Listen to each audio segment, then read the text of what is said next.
talk about the Wargame Tutorials. Um, I put something on Twitter for all that's worth, and I used to know how it works, but it seems to be working differently.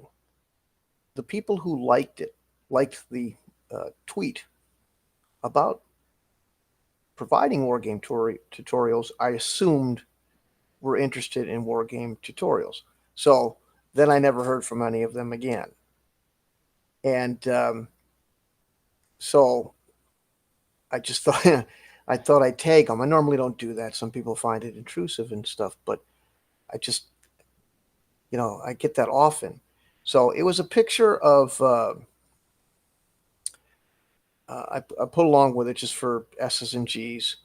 I put a picture of uh, I'll get it out. Bear with me. Bill Murray in jeez, in stripes. The parade ground. If you haven't seen it, I don't know, but um, there's a scene where he just says "Army training, sir," and so I put a picture of that with that text in it. Uh, and the thing with Twitter is I don't get it. Some people won't read what you could put in there. You know, I want to bang your grandma, and they wouldn't read it. They'd hit like if you put a cool picture along with that verbiage because they ain't paying attention. Sorry, but man's got to have his coffee. So I don't know that's the case with these people. I don't want to infer anything or get all accusatory, but I've been on Twitter for 5 years, and I get a lot of that where I go, oh wow, people really are into this. I'm trying to get people to play a game or maybe reply to something, and the stupid thing says, you'll get more reach or whatever if you put a picture with it. Okay, so I put some sort of picture with it, and then I come to find out that 90% of the people hit like. They just like the picture. I'm like, why? What? Isn't that Flickr? Shouldn't we be somewhere else if we're going to do nothing but pictures? So I don't know. So I just try to get a little more feedback here. I guess I'm the not doing it right because I'm looking for people. I'm using it to say, hey, you like games? I like games. You like playing games? So do I. Got a lot of people that you can play with? No, it's kind of dry around here. Same here. Let's cook up and play over the internet. I can't get that message across. And so anyway, so what I was looking for is people that would, play war games. I had one fella who said, "Yeah, I love that old stuff. I'll play." And we played one. I don't know if he didn't like me or if it didn't run smooth enough for him or what the deal was. I know people have busy lives, but I never got. That was it. It was the one game I never heard from him again. And I'd love to have a regular thing. For many years, I had that regular thing, and that regular thing means, it wasn't always the same group of people, wasn't always in the same place. I've moved around the country over my life, but I usually could find a handful of people that were willing to play, in fact, wanted to play, some sort of tabletop game. So for a while, I was playing every Wednesday. I was playing Axis and Allies with a group of 4 or 5 dudes. That went on for quite some time. Axis and Allies is a fun game, not my favorite game. It's a little bit repetitious. You know, we found out that to be the case too. We ended up making our own game out of it because, nonetheless, it was you met a bunch of dudes. You could hang out with said dudes. It wasn't just about the game; it was social too. But I I miss that, and unfortunately, I can only do it over the internet. And I know I'm not the only one. I don't know why people are so averted to the internet and playing over it. It's kind of silly. I just ain't gonna get anybody to join these things. Shit. So, Christ, I'm broadcasting on half of the social media out. I mean, the only reason I'm not on Facebook is they won't. They got to meet some criteria that I don't meet. I'm on Insta. I'm on YouTube. I'm on Twitch, Kick, Pinch, Shoot, Kick. I mean, Christ, what do you got to do to get somebody to see on the internet these days? Christ, it used to be if I went on live, I got more people than I wanted to see me. Now no one sees me. What a bummer. So Uh, but anyway, I was hoping somebody might come in and see this thing. You know, the weird thing is, I'm in a nice, clean place. When I was living in a rat trap with a pile of shit behind, not real shit, I'm not that bad, but a pile of, I didn't even have my wife left me, if you need to know. You don't need to know, but I told you anyway. But anyway, that's why the place was a fucking mess. And when it was a mess, and I was sitting there all long bearded and bummed out, I got 5 people that would show up every time I turned on YouTube. Now I can't get anybody to say boo when I'm looking at least semi decent and talking. This sucks. Why is Tuesday worse than Monday? Good Lord. So anyway, but if you are into it, this is weird. Okay, if you are into it, I'm actually looking at another screen while I talk. I don't know. I guess I'll probably just delete this and try again later. Sometimes I let this stuff publish on the site. It's probably not doing me being any good. Hey, let's just do this. I'm gonna. Good Lord. See, that's the thing. 3 views. Okay. How? I was told that it was like you could, if you looked at this screen for 4 seconds on Twitter, it was called a view. 1, 2, 3, 4. I couldn't read a name tag in 4 seconds. What do you, I mean, what kind of decision? How can you, I don't see that. I mean, what? I'll never understand how somebody can that quickly. I mean, I can understand if it's TV, but you don't know what I'm saying. What do you want to see behind me? A fucking hologram show? Tits? What? What? I mean,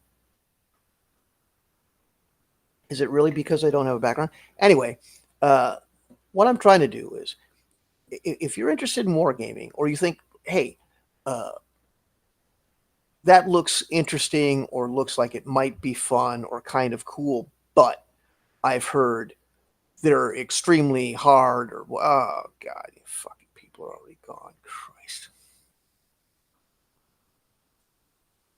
See, that's what I'm talking about. Guy comes in, or gal, or whomever. It says one joined, and it's so fast. I said 3 words. What 3 words do you want to hear that would keep you here for longer than the split second? How can you possibly even process what you're seeing in it?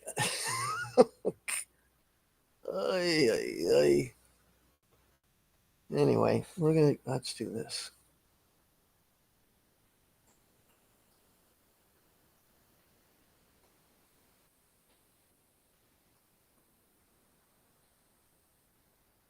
But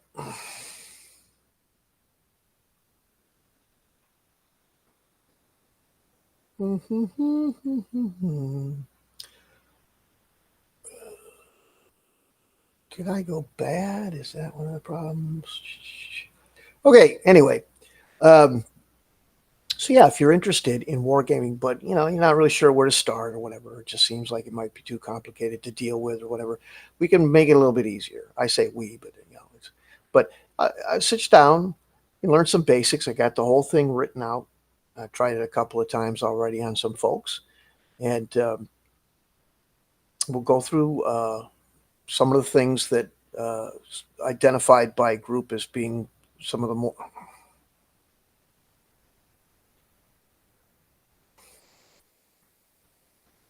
Who is it that comes in and out so fast that I what the hell is this?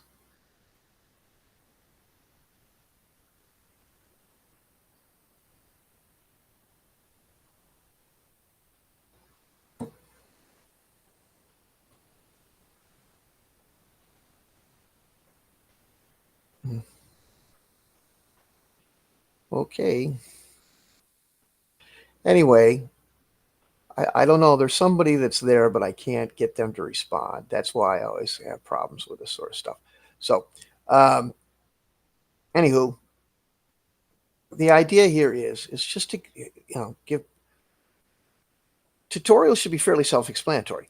Uh, what you're what I'm looking to do is people who say, well, maybe it looks cool, but I've heard how complex these things can be. They're not that complex. We can give you programmed instruction. So uh, just show you how to do it, give you the basics, get you up to speed on the jargon and all that, so you can jump in and play. Uh, One of the other things we were looking to do was what they call free Kriegspiel, which minimizes the rules to virtually nothing so that you can just step up and go, okay, I'm commanding for example, a squadron of destroyers in World War II. All right. So just give the orders for what you think should be done in order to achieve whatever mission you're presented with in the game.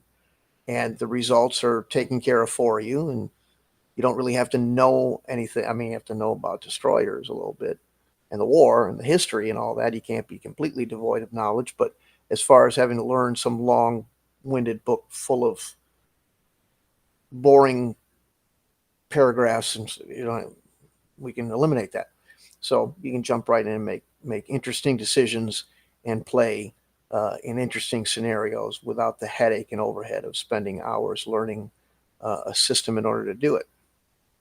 So, but if you like war games, they're really not, there's this somewhat hyperbolic insistence that they're all head splitting, complex things that require, and they're really not. And even the ones who look like they're not near as complicated as they're often said to be. So if you just didn't want to enjoy the board wargaming or something, we can get you involved in that, and you can see it ain't that bad. But I think that it's that initial step. I don't want to make anybody sound stupid or cowardly or whatever, but my analogies sometimes aren't the greatest. But you ever try to get into a cold pool and you're like, that's cold. You stick your foot in there and go, like that's cold. Just jump in, just jump in. And once you're in, and once you're submerged in that water, it's not so bad. It's actually comfy and fun to play in. It's kind of my analogy for wargaming. So as good or bad as it may be. But that's what we're looking to do. We're looking to help you out. We're looking to get you involved. And looking for people to play. Nothing's better than being able to sit down once a week. The comfort of your own home, in my opinion, is better than not these days. I know a lot of people say, nothing's like face to face. Well, maybe, but you can drink your own bevy. You can set your own temp. You can sit in your own comfy chair. and you can hook up through the internet. And instead of staring at toxic Twitter posts or cat videos. Of course, cat videos aren't toxic, but whatever trite TikTok fad, you instead get involved socializing with some people and playing an interesting game, a little exercise for the head, as it were. So you can get involved real easy. You can contact me through Twitter. You can leave something here in the description. I keep saying, hey, I'll drop a description or a link in the description. Mr. Technology, you got to do that before you start the stream, so I'll get to it. But you can find me on Instagram, Twitter, Facebook, just about anywhere. Just look for the CP. There's a little guy giving a salute in between the word letters CP. It's right here on this stream. And that's me. And you can say, hey, I want to learn some wargaming. And we can set you up. We can say, hey, well, what's good for you? Time-wise, all that sort of thing. We can walk you through something over the internet. If that's not good for you, I don't know how you're going to play a game if you can't connect, but I understand people have busy lives. We're looking at maybe putting something out on YouTube, as long as there's a demand for it. No point in making movies if no one's going to watch. But if there is enough demand and people say, well, I'd rather, get a lesson over the, the YouTube or the Rumble. Okay, we'll do that. So that's pretty much it. Um, we'll cover the basics at first: movement, combat, and yeah, a lot of these games have different ways of doing that, but at least the concepts and the general things we can get through as far as combat, movement, morale, stuff like that.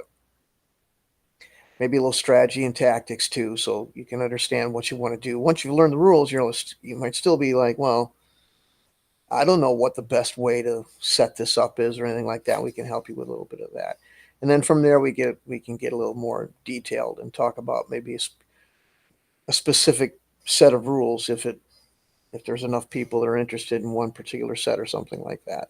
I don't own them all, so and the newer it is, the less likely I am to have owned it. So there's that. But we can help you with whatever we've got in our library at least. So, but better than that would to have you play Free Kriegspiel or at least one of our war games. We have our own, which are super rules light OSR stuff that might be easier to jump into than some of the commercial products of the last couple of decades. So, any questions, comments? Oh, here's somebody. How you doing? What's up? Good to see somebody's. I always forget. Oh shit, that's been 6 minutes. I hope you're still here. One of the things I've noticed is that it should be obvious, but there's a delay. I keep forgetting that. There's a delay in the transmission. There'll be a delay when you reply to the transmission, and then I think there's a further delay getting it up onto the text board. It's not as instant as you think. So I keep going, hey, is there anybody there? Is there anybody there? And it might take a few more minutes than I expect to see somebody type. So I don't know if I lost, if you're still here. Is there somebody here? The other thing is, it doesn't take, kind of lies to me. Like right now it tells me that there's somebody in YouTube, but when I go to YouTube, it says there's nobody in YouTube. So that makes things a little hard to, communication is a little bit of a problem that way. But I can't see your type if you're still here. So. Oh, now they're back. So it fluctuates. And when I was doing this about a year ago on a fairly regular basis, and people came in, and I had the hell of a time. Hey, is there anybody there? And for some reason, the counter for YouTube lies. Just lying. So, any questions, comments, criticisms, clarifications? Oh, there it goes. It's so slow. Well, yeah, that's the thing. That's what a lot of people say. We play. Well, the wargaming we can do every Wednesday. Well, I can do it any damn day. I guess one of the problems is I have an abundance of time, and that may sound great to somebody who doesn't, until too much of anything is, I don't have much in the way of employment going on, unfortunately, and I don't think there's anything going to happen for me in employment anytime soon. So that leaves me with a lot of twiddling of thumbs.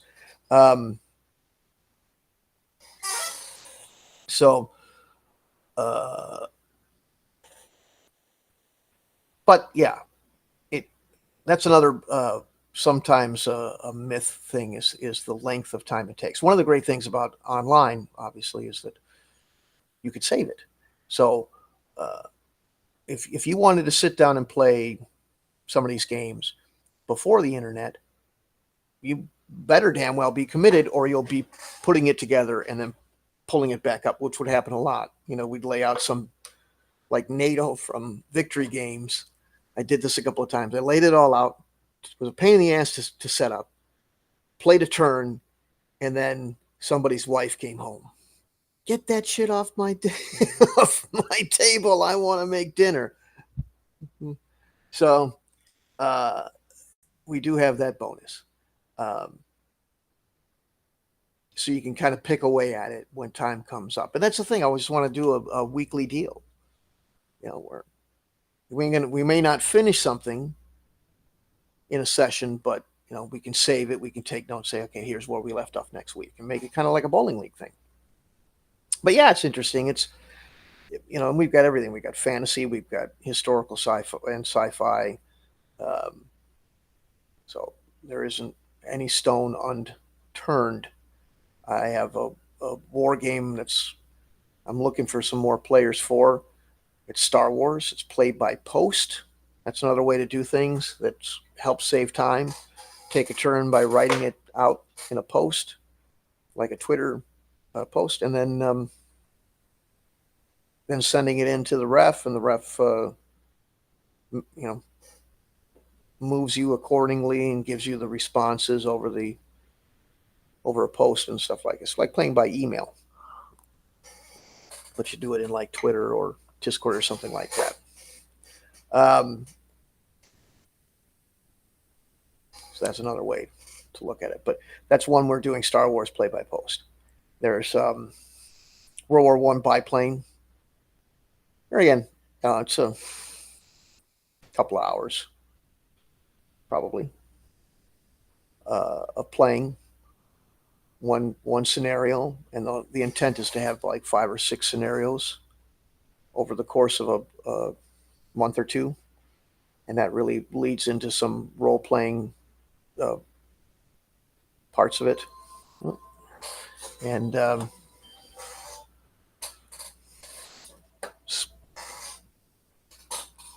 solicitor anyway. But what else? There's a fantasy war game I've got. You can try that, or any other product that I own. One thing I can't do is go out and buy a bunch of stuff. Somebody goes, "Hey, I had one, but tell me, hey, I really want to play insert game. I forgot what title it is. I didn't own it, and I just don't have the money to. I wish I did, but I just can't do it. So, but if I don't have it, I can still play the same genre, like World War One biplanes. Does it have to be Dawn Patrol? No. I like Dawn Patrol. I think a lot of people would. Doesn't have to be that. We can do a free Kriegspiel World War One thing real simple. So there's nothing that can't be played using a free Kriegspiel system, which is real simple to do. And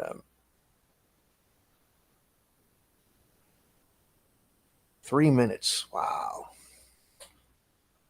I think I got about 300 megabits is the best this company will do for me, and that's if it's a good day. And ever since we got that heavy rain, I don't think it's been that good. So, but Rumble or whoever is going on, all these other companies are going through. Plus, I'm sure it has some effect that I'm broadcasting to 8 different platforms or whatever. I got Twitch, Kick, Insta, Twitter, YouTube, Rumble, a ton of them. I'm sure that affects it too. But yeah, that's something I haven't been able to. My brain. There's been a couple of these that I've done where I forgot to hit the. You have to hit the button go live twice in this program. A couple times I only did it once, and you can hear me talking, but you can't see anything. Now here I am sharing the board, got the screen share on and all this, and I'm talking, and no worky, because I just can't fried those brain cells, I guess. So there's that. But I have trouble picking up on the rhythm of that. I have to remember. So, and that's another thing. I've played games over this kind of live, but you're not helping yourself when you've got that long of a delay. But if you go through something like Discord or something like that, then that isn't as much of a problem. Or log directly into the. Well, I use Tabletop Simulator. I think that's another reason I don't get a lot of people playing. For some reason, not a lot of people like that Tabletop Simulator, but I love it. $20 and I can go anywhere and do anything with it. I think it's got the most versatility for the least amount of money, and it can be a little frustrating from time to time to set things up, but once they're set up, they're great. There's a guy that plays war games 3 times a week. So the other frustrating thing, I understand people got a lot of time. Nobody owes me anything, but that dude gets 5 to 6 people 3 times a week to play 3 to 4 hour games 3 times a week, and has been doing so for years. And he plays on Tabletop Simulator, and he broadcasts on YouTube. And it's great. And I want to do that. Unfortunately, the people he plays with won't play with me because I don't have the same politics they do. So I'm out here with my cup shaking it on the internet, begging people, to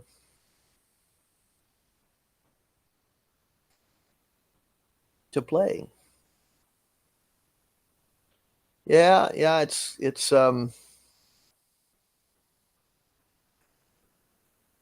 hard to keep track of all of it. So, but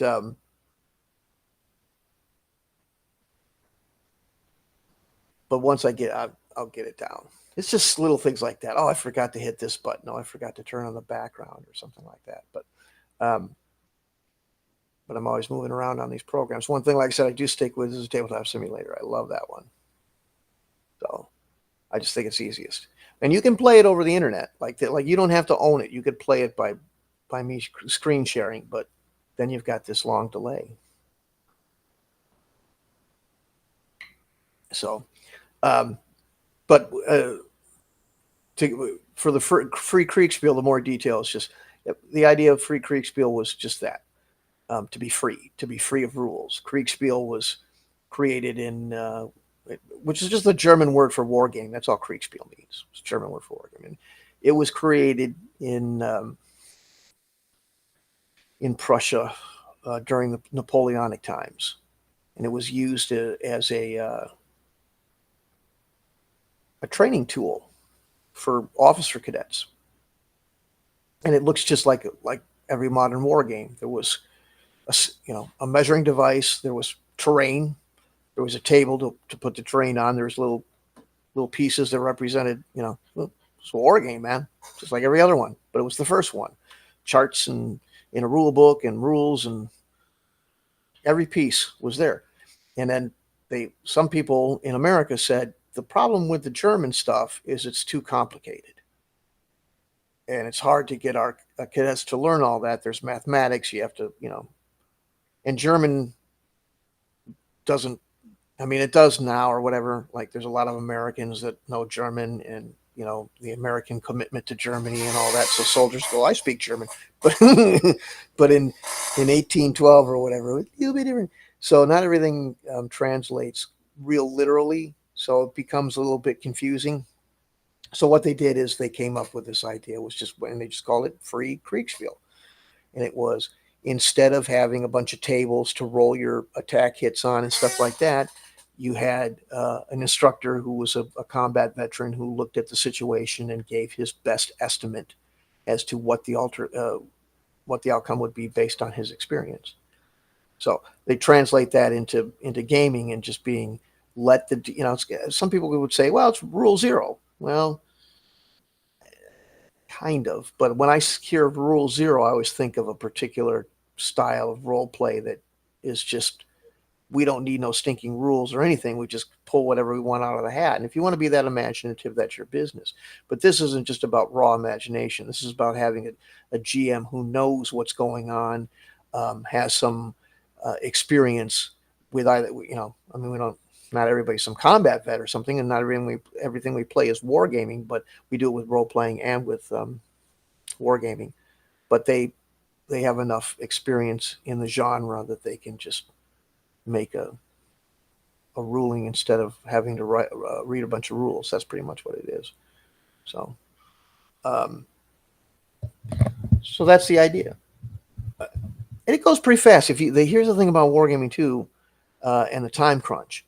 If you have somebody doing all the tedious things for you, which is what the GM will do in a war game, it won't. You're not in there going, what's the table for firing again? Where's that? I got to read all that and then cross reference and blah blah blah. That's all taken care of. You don't have to do none of that. All you got to do is just say, I want to shoot them guys, and they'll take care of it. So it goes a lot faster. So that helps too. Anybody got any other questions? I see people on a couple of different platforms here, unless that's just it counting me for looking on them earlier. So that might be it too. But we can. Anybody else got any statements? Things like that.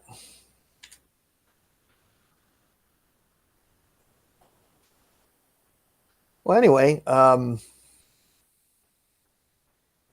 yeah, like I said, sci-fi. We can do. You can do this with as far as this being the Free Creeks bill. You can do it with commercial war games too.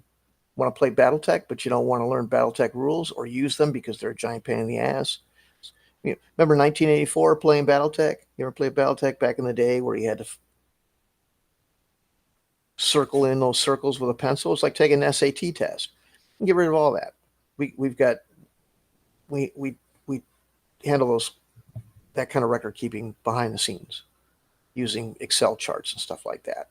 So all you have to worry about is shooting your big stompy robot at people, stuff like that. So, so everything gets, the time taken is shorter, the rules overhead is easier, and you still get the neat detailed stuff. Plus, on Tabletop Simulator, cool looking minis.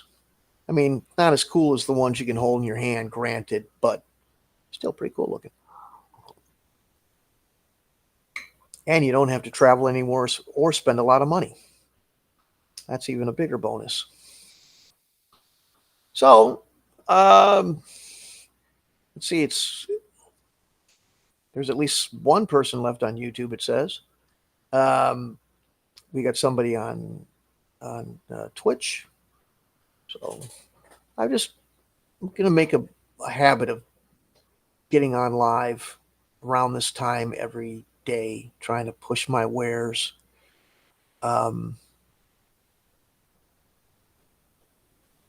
Things like that. Hey, I don't know how I did it, but I got to be a weatherman and point. I got that up. That wasn't there before. I don't know how I got that to work. Keen. I can actually see it better in a different window, but now people can see that.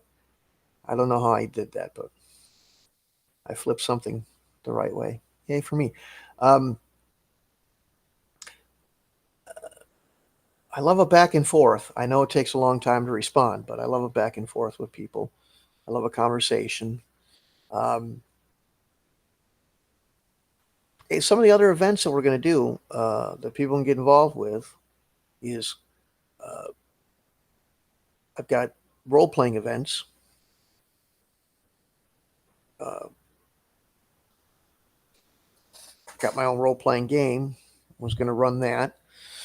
Got a fantasy war game supplement to it. Was going to run a scenario in that. Got a World War One or World War Three. Actually, two of them. I have World War III, what could have been circa 1980s type of thing. And then I've got World War III, today. Some people get iffy about that. Some people don't like the idea of that. And that's fine. You can make your decision on that. But as long as your decision is, I'm opting out, and not going, you're a bad person because you're not opting out. We don't want any judgment. It's not meant to be anything other than an exercise in looking into what may happen if things should go wrong. Um, so I got those. I've got role playing games from the 19. I'm a 1980s guy, Gen X. So uh, I like the old Cold War stuff. I like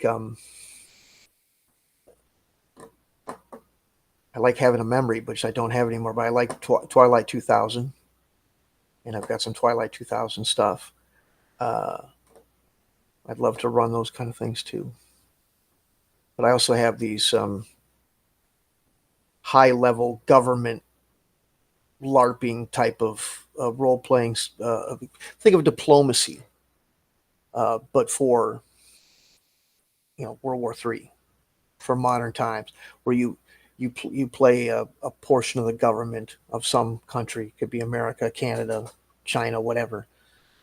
And it's meant to be a large multiplayer game where there's a lot of people. So you you might have a president, a secretary of defense, director of intelligence, stuff like that. 2 or 3 people for each country, and they all have different jobs and stuff like that. And you're just kind of doing a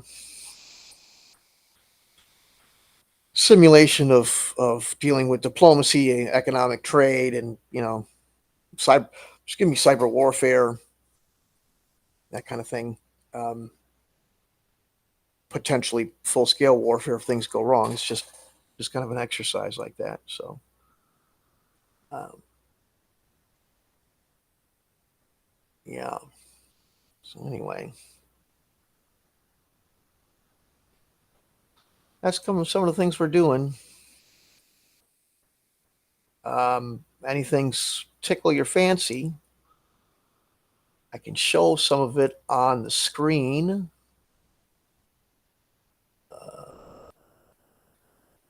I suppose. Give that a shot. Dun, dun, dun, dun, dun. Oh, I almost forgot another one. This is a big one. Um, I don't know when this it won't happen anytime soon because I'm about to be preempted. I don't want to sound like I'm bitter, but I anyway. Rob Kuntz has talked about playing with me in a party, um, and I don't know exactly when, but if you want to get in on that party, we're going to be playing OD&D Greyhawk, which is he's got a significant. So that we're going to do that, and it may be later on, but this year, but we're going to do it. I've got him set up for it. I've got him on the server. He's talking about it. He's committed. So now, uh, anyway, so that will occur sometime soon. Not tomorrow or the next day. Probably after the Arnie convention, the Arneson convention. But uh, if you want to get in on that, I'll have a sign up sheet for all the other people other than Rob that want to play. And so we're real excited about that. I'd like to do this with a couple other folks from back in the day too. I'd like to see if I could maybe. I don't know how open he is. I haven't been able to speak to him about it, but I was always wondering if Zeb Cook might do something like that too. So not sure, but it's worth talking about. But I just talked to Rob about it today, and he's in. So if you're in, we'll put out a sign up sheet for people soon. Another thing that's coming up that's a super big, exciting thing is, and it involves Rob, is that I have TSR material that was never produced in mass. These are projects that were canceled for various reasons. They were left to me by somebody that was working at TSR at the time. And we're going to haul that stuff out. we're going to look at it, and we're going to have Rob tell us what he knows, and what he knows would be what he was told by Gary at the time, because it would have been him, or he might. I'm not sure when the stuff is. I'll tell you why. The person that was working at TSR that left us was my uncle, and he informed me of the existence of the stuff and left it to me literally on his deathbed. He was suffering from liver and stomach cancer, and there was thank God, he had a period of remission for a while, and that allowed him to be relatively free of pain and able to function for a while, get out, say goodbye to everybody, get his affairs in order. It's kind of a depressing story. Try not to bum everybody out too much. Anyway, he said, by the way, this stuff exists. I'll tell you where to go get it. You go get it and you use it as you see fit. That was kind of a little thing to him, because he knew I was trying to start this business enterprise.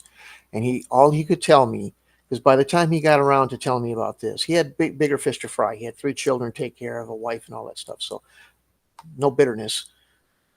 Giving me some game stuff was low on the priority list. And he couldn't get into any detail. By the time that came around, he was starting to suffer again, unfortunately. So all he could tell me, it's a very painful way to die, sadly. And so he couldn't really tell me much, other than it was stuff that he had worked with that was canceled for a variety of different reasons. Some of it is original art. Some of it's just packaging. But we're going to pull that out. I don't know that anybody's ever seen it before, other than the people that worked at it at the time. And we're going to have Rob tell what he knows about it. We're going to try to get anybody else that I can involve. Maybe Zeb Cook. He might know. Bill Selvey might know. We're going to try to get some of those people involved if we can, and show that stuff out and take a look and have a little history lesson there. So that'll be real exciting. We're going to put that on our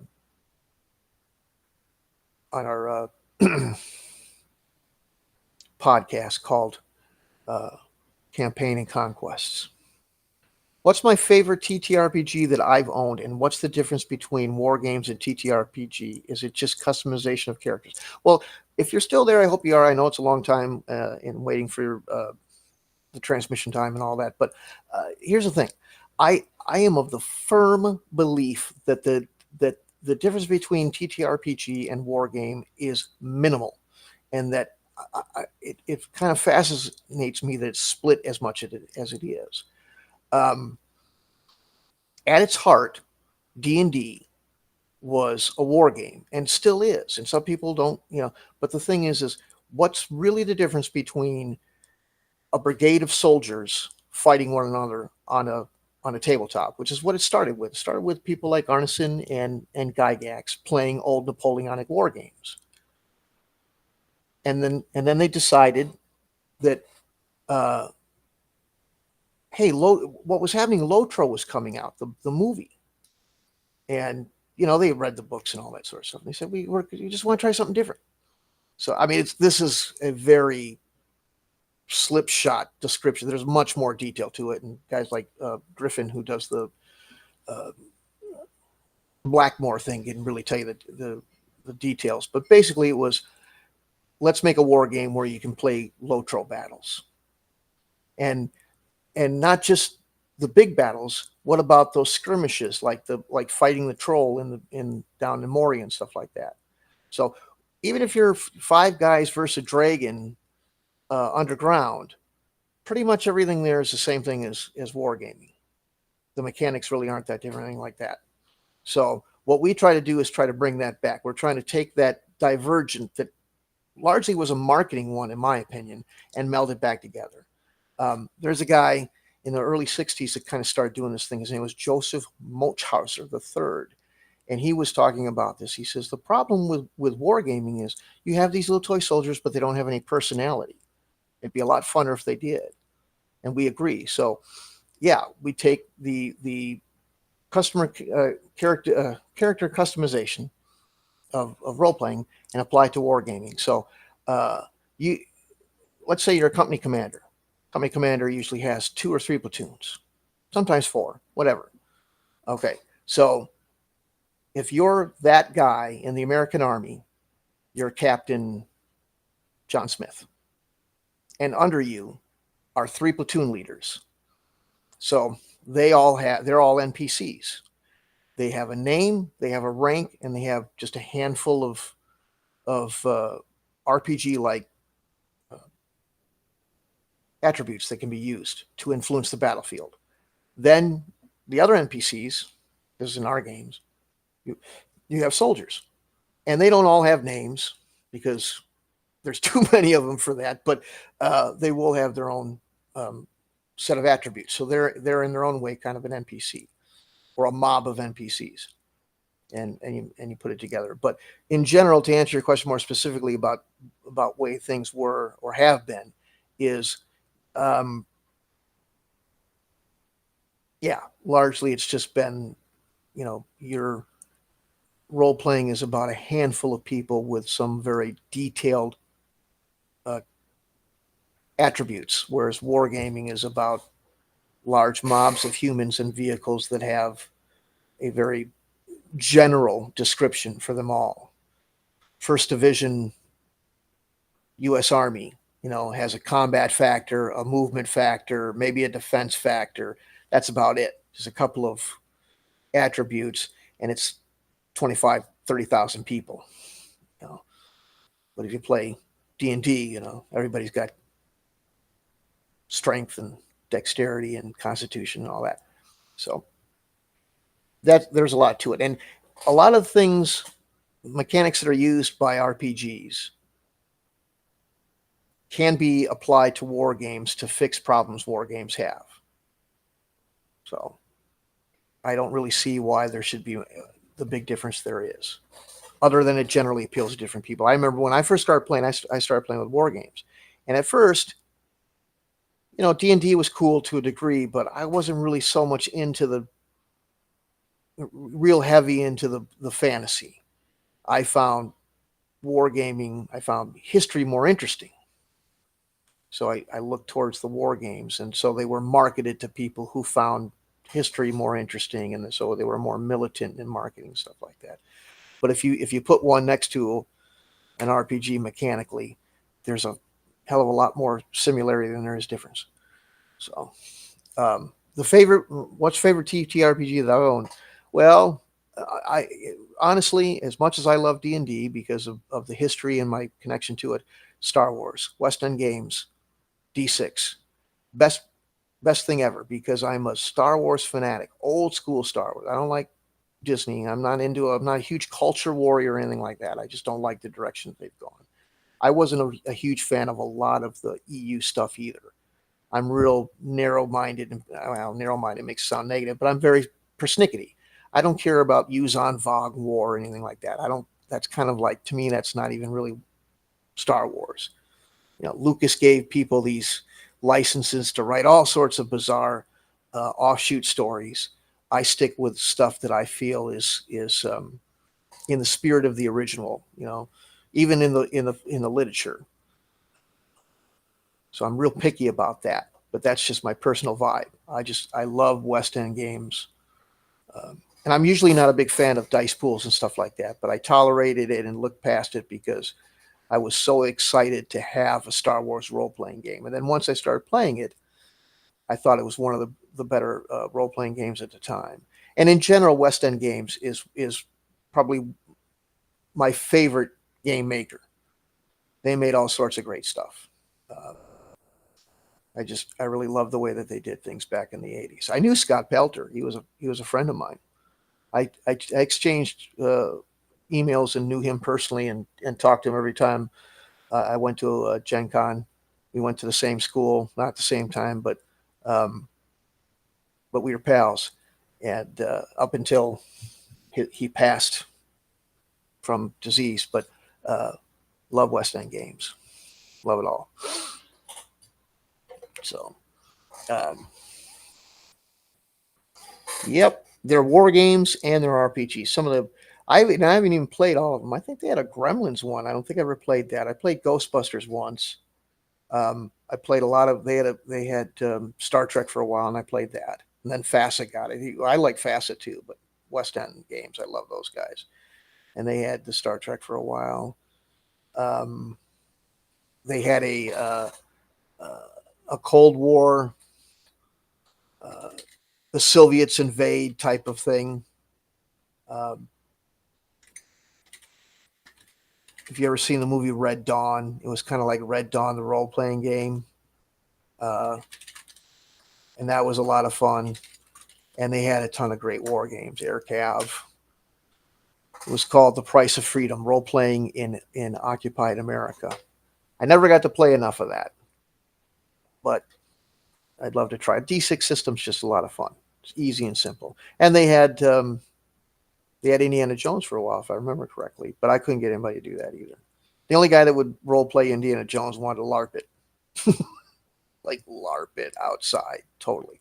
So he wasn't in a. He was like, I'm not into tabletop. I want to LARP. So, and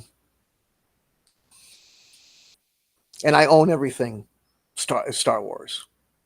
I I couldn't. I mean, that was one thing that I just, if it was made by West End Games and it was Star Wars, I was buying it, all of it. I don't think there's anything I passed. I shouldn't say that. I did pass up a couple of things. They had some LARP stuff too that I passed on. Um, I wasn't into LARPing, so, but all the other stuff I bought, all the way up to the Dark Strider campaign and all that. So I think that was that's probably my favorite total. So, but I also got all the D&D stuff because my uncle worked with D&D up to first D. I didn't want any of the second edition stuff. I didn't want any of that other stuff. I didn't like it. But I had Boot Hill, I had Star Frontiers, I had Gamma World, I had all that stuff. I'd play any of that any day of the week. I like the old stuff. I'm not a fan of new stuff. I prefer that kind of vibe. But I like to have. I'm a militant gamer. I like to have military stuff. Um, I loved Alien the RPG just because the Marines and all that stuff. I like to play sci-fi. Space combat is one of my favorite things. So um, I do that sort of stuff any day of the week.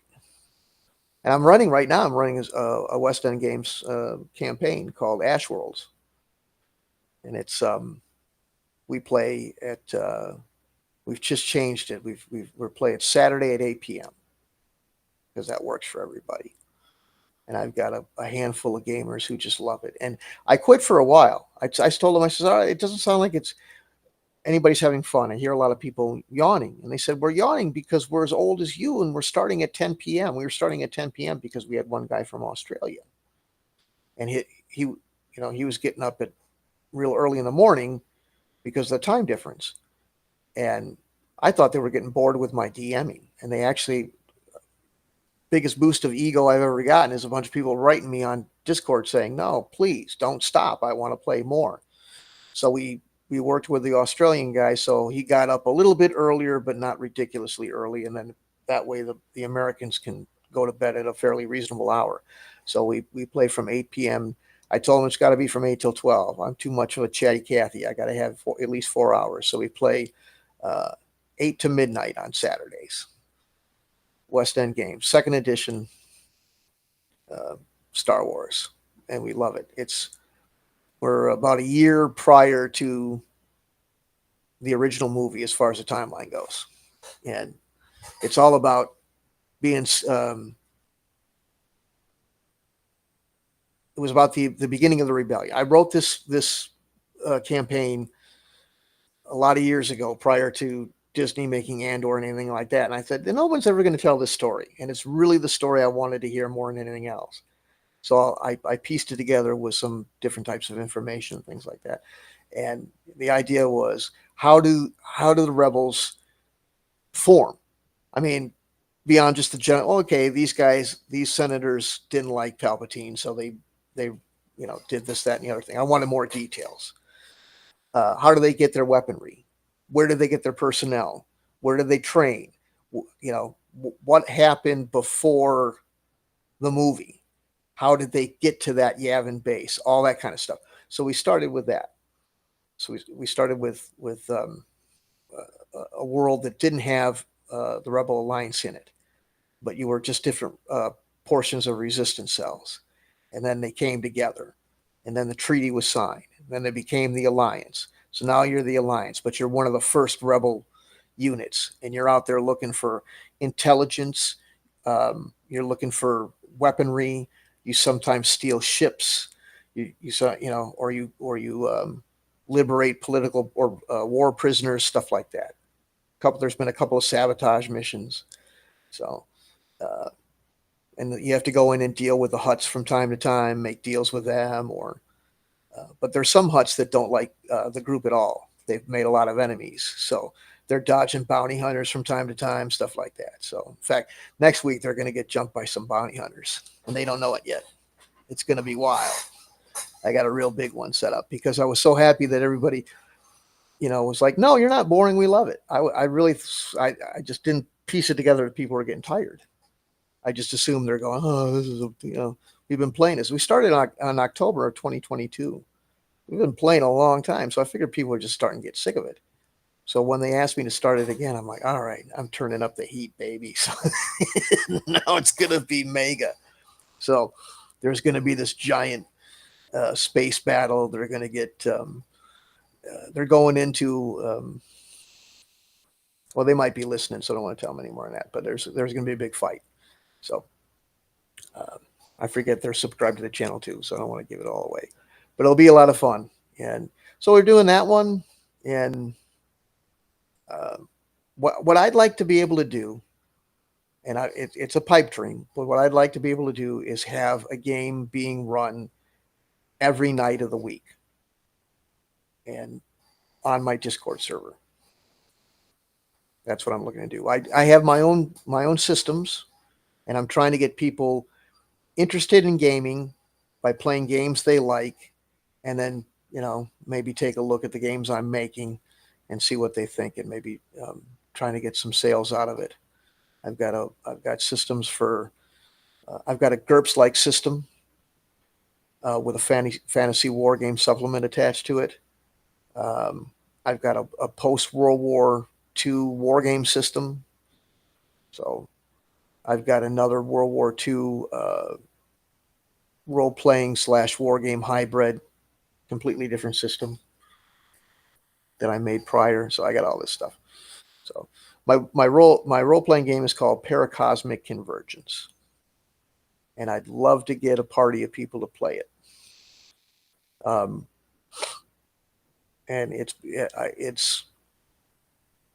it's meant to be like GURPS in that you can play in any genre you want. But it's heavily influenced by West End Games D6. But it has a totally different combat model. I don't know that anybody's got the combat model that I've got. It's not super revolutionary, but I did a little something different with hit locations. Everybody goes, "Oh, hit locations, that makes everything go slow," and all that. I completely changed it, and I believe that it makes for faster, more interesting, and easier combat. Because I think most of the people that play any of these games, it's the combat that starts to, they're like, "Oh, it takes so long," So I made a couple of adjustments. So and I made options. I like to have people have options. So there's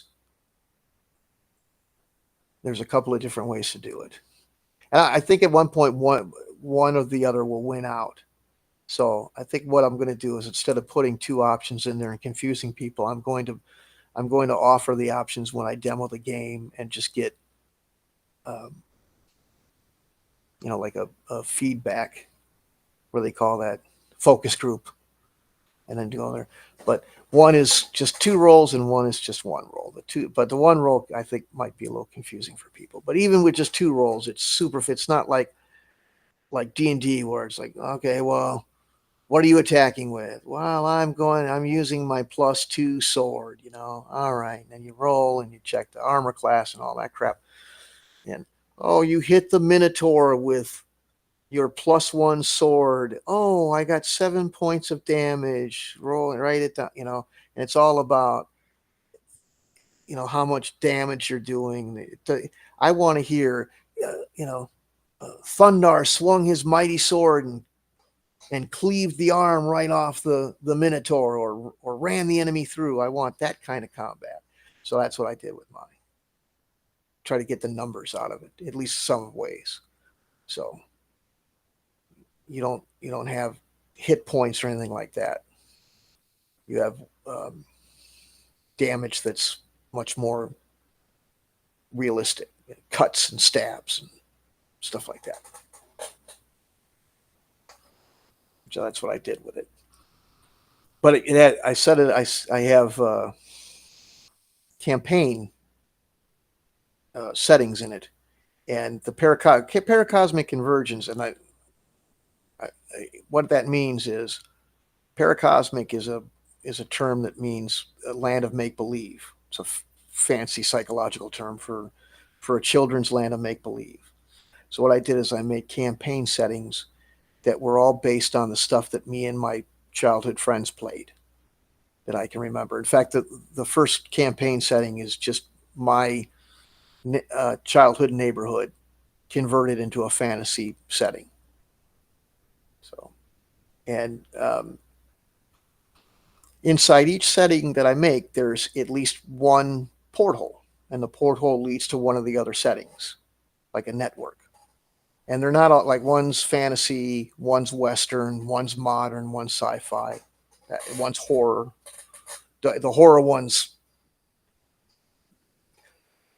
what I did with the horror one is I took all the nightmares that I can remember having, all the things that me and my friends were really terrified of, and tried to synthesize it into a world. So that's what we did.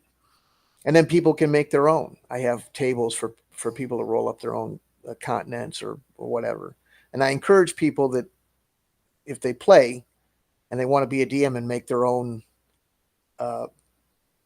world, it's not required, of course, can't make you do it, but I would encourage that you put at least one porthole in and connect it to one of the other worlds, so that if I get a lot of people playing and a lot of DMs, they create this tapestry. So there's worlds connected to worlds, and it just keeps growing. The more people that play, the bigger it gets. And then your players can get in there if you want. But don't make it easy to find. Make it very difficult to find. And don't tell them where it's going. Make them find out. So that's what I do. So that's the premise of the game, paracosmic convergence. It's just a way to make GURPS with a backstory. It's basically it's different backstory. So, and the rest is skill based. I don't like the attribute thing. I know that's kind of antithetical to what people call OSR, but I like the skill focus over the attribute focus because I think it allows for more variety. I don't want to keep sitting down to a table and having the same high intelligence, white bearded wizard that has, basically the same spell book. I have a different system that makes people, oh, you're a wizard, but what kind of wizard? Maybe, I have all these different types of magic and stuff like that instead. And you can focus on one. Like maybe you really want to be a badass with the fireball, but you might not be as skilled with the lightning bolt, even though they're on the same level and stuff like that. So just ways to make it more customizable. And the math I keep low too. I don't want people counting down from 100 hit points or any of that crap. So that's what I did with the role playing. But I'm having a hell of a time getting people to play. I understand, like I say, I understand everybody's got a lot of time, where they can't play. But the other problem I have is social media don't like me very much. I'm not very good at it, and I'm having a hell of a time getting the word out. So that's a problem I'm having. But enough self-promotion. Anybody got any other questions? Anything you want to talk about? We're really hoping to be able to do more instructional stuff. I've already started. Today I made something about timekeeping in role playing. I've had people request. I had somebody ask me. I don't remember who it was, but they're like, I don't know how to work with maps very well. So we did something on that. How to make campaign settings. How to populate your world so it looks realistic. Um, what else do we do? Dungeons. I kind of put something together about dungeons. Not everybody thought there was, not everybody agrees with the philosophy, but what I did with dungeons, I was trying to tell people, I says, a dungeon crawl is fine, but like Rob Kuntz was saying, he says, you get into some of these games where it's a dungeon, there's a bar, and there's a general store, and everything else is two-dimensional or almost non-existent. It almost became like a game of Diablo 2. And there should be a richer, more developed world outside of just this dungeon. So, like, if you're going to do a dungeon crawl, fine, but it's like a first-person shooter, and it should be a one-off. But if you're going to put dungeons in a world, they should have at least some backstory, some reason as to why they're a dungeon or how they became a dungeon or whatever. It makes it more interesting, and it can spark ways of coming up with mysteries and puzzles to have inside the thing. So it's not just walking around slaughtering animals that are inside antechambers and stuff like that. So, but we're trying to do things like that for people. I had somebody also say they just wanted to have tutorials on how to do different character sheets in different systems. So we'll break down and start doing that sort of stuff. Right now, if you're on Rumble, well, you're on YouTube. So most of the stuff on YouTube is, you got to start somewhere. And I've been doing this, I don't know, got 70 or 80 videos. You learn to get a rhythm, kind of learn what format works. So things are a little all over the map, different thumbnails and things like that. But that seems to be the kind of stuff people are looking for, is just tutorials and how-tos. So, but anything else people are looking for, we're always looking for ideas. We have a big show on Monday. Maybe somebody will actually see it from once we've done 3 or 4 of those. So far, we haven't had much of an audience.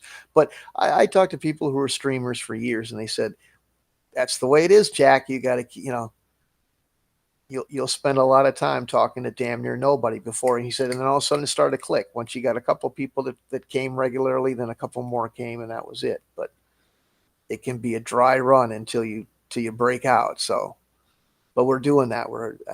I've got a co-host, and we're running every Monday night at 7 p.m. We might change it because I keep going up against Bill Sylvie and Dungeon Delver, and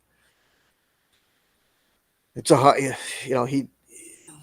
he gets a lot more followers than me. It's understandable given what he's about. I don't so, but might find some place where I don't have to compete so much with him.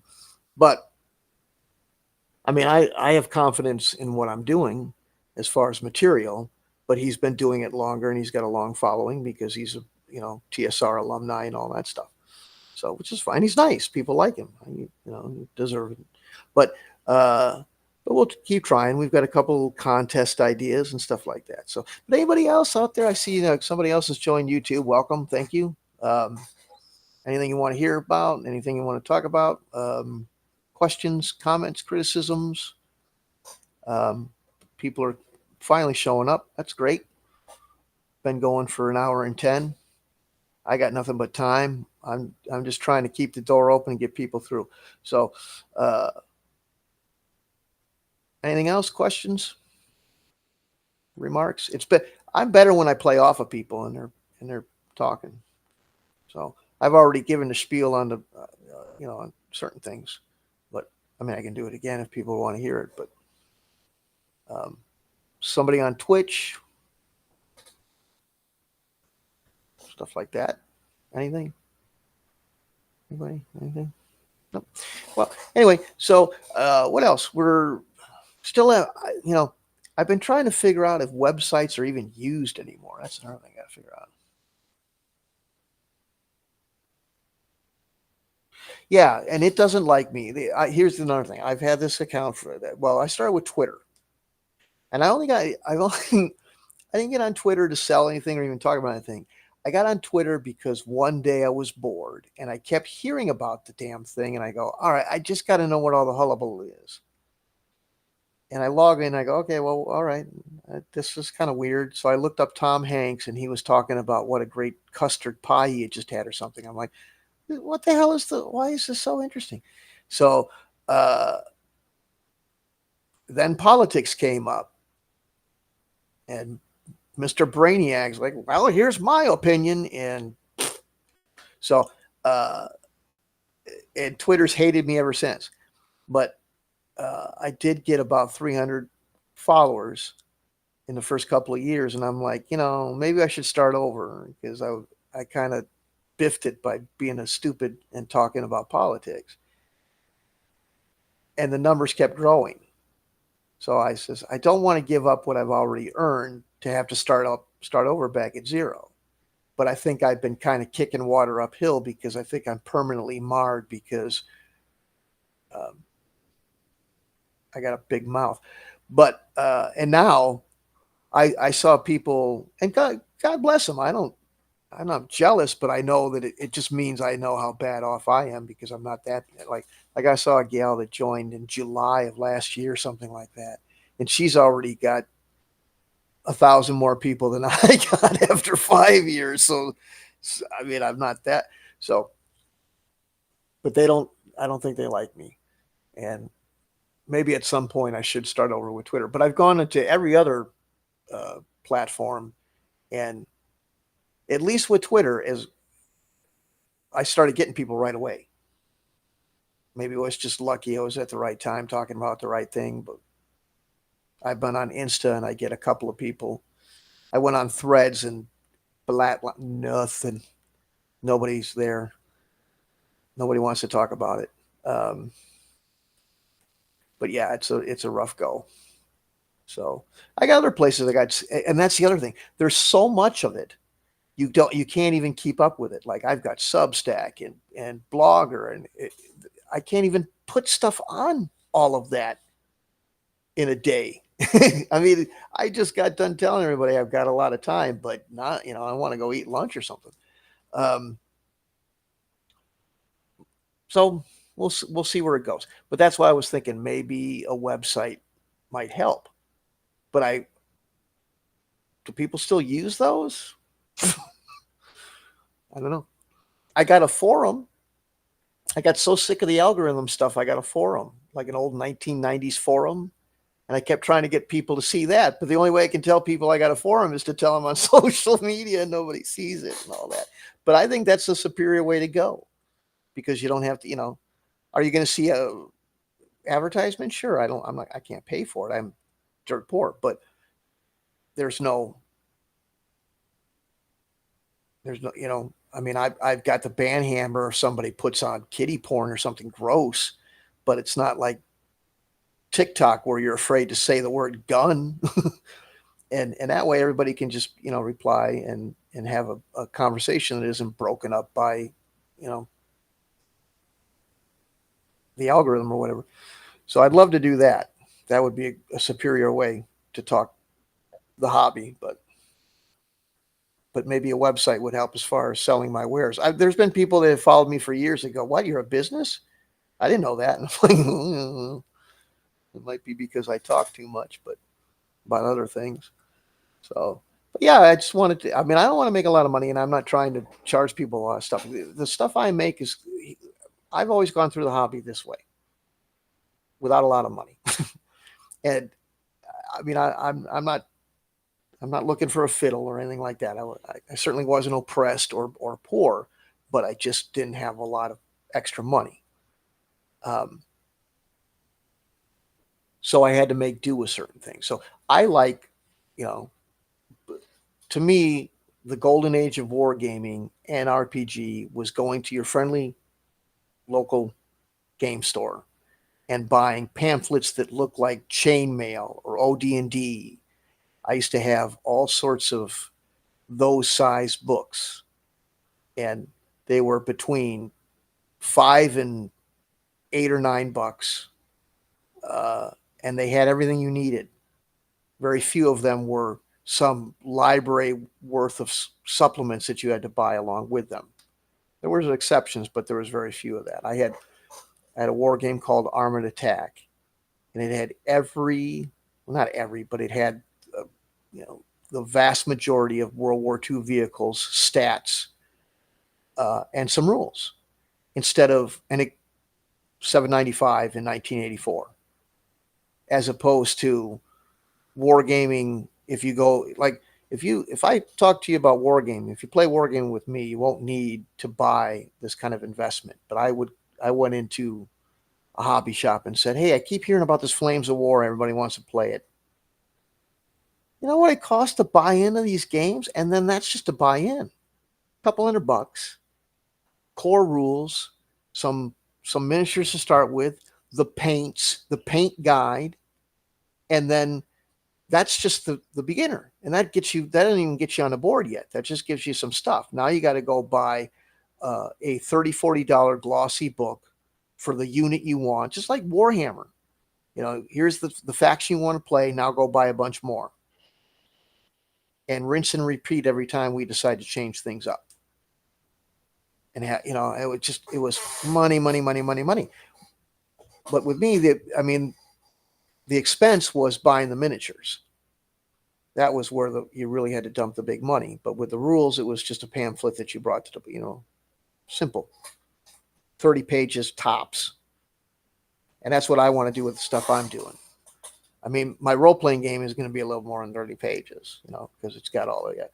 But the war game and stuff like that, just a mere pittance of pages, just enough to be able to cover the majority of things that might occur at the table if you want to play out a battle.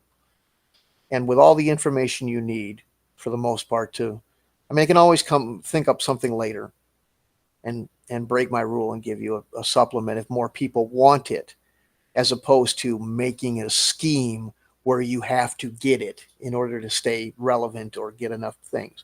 But it comes with army lists for all major, orcs, goblins, humans, dwarves, elves, zombies, that kind, undead, that kind of thing. It's got basic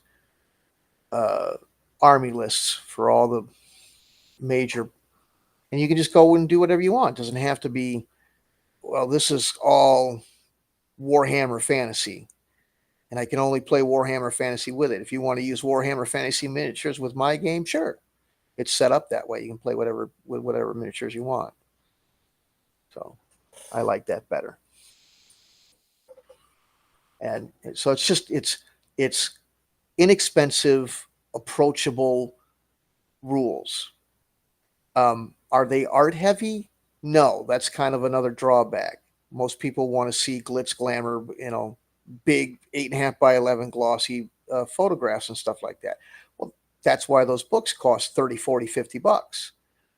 I can't afford that kind of art, and I don't want to price my stuff that high. I want to make it so that people will go, I've heard about wargaming. It sounds kind of interesting, but I'm not sure. Okay, well, you can buy this, and if it doesn't work out for you, you're not going to go, God, I spent a lot of money on this stuff. Okay. You tried it, and there you go. So that's the scheme. And because that's the way I had it. I bought the games, and the art was on the table. There was a couple of hand-drawn sketches in these books. That was it, and I wasn't worried about the art. All I wanted to do was learn the rules so I could get to the table and see the art. The art was the painted miniatures and the cool buildings and the flecked trees and stuff like that. So not everything I got is a miniatures game though, but I still am going to be low on the art. Some people say, well, you're not going to make it. We'll see. I got war games. The other thing I want to do with war games is I want to undo. Usually I'm a fan of tradition. But hexes there might be some problems with that I'd like to experiment with some of my games and not use hex or squares or spaces. Just use maps. I've got authentic maps from Europe, from World War II and from just after, during the occupation, where the American Army did a kind of a census of it and all that. And I want to use those as gaming surfaces for certain war games. I think that they'll play out and flow a lot better without the hexes. So if you buy those war games, you don't have to pay extra for giant I mean, the maps cost, but they're not some huge expense where somebody's, I knew a guy that made a war game and he was talking about everything that he put into the map and how much it costs. He 256 color map, and it was huge. It was several feet by several feet. He had it mass produced in one of those wide format printers that suck ink out of a bottle, and he was charging big money for it. It was a 3-digit price tag for that war game. I don't want to do that.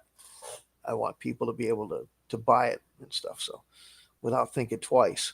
So that's what I'm doing with those, and that will require some knowledge of navigating by map, which may be the thing that cuts that out from under its legs, because I don't know how many people can do that anymore.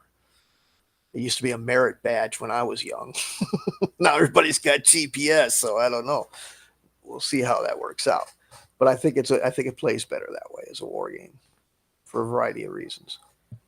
So those are some of the products I'm working on. I just thought of a couple of other campaigns I want to run. I've got more games and campaigns than I can ever run.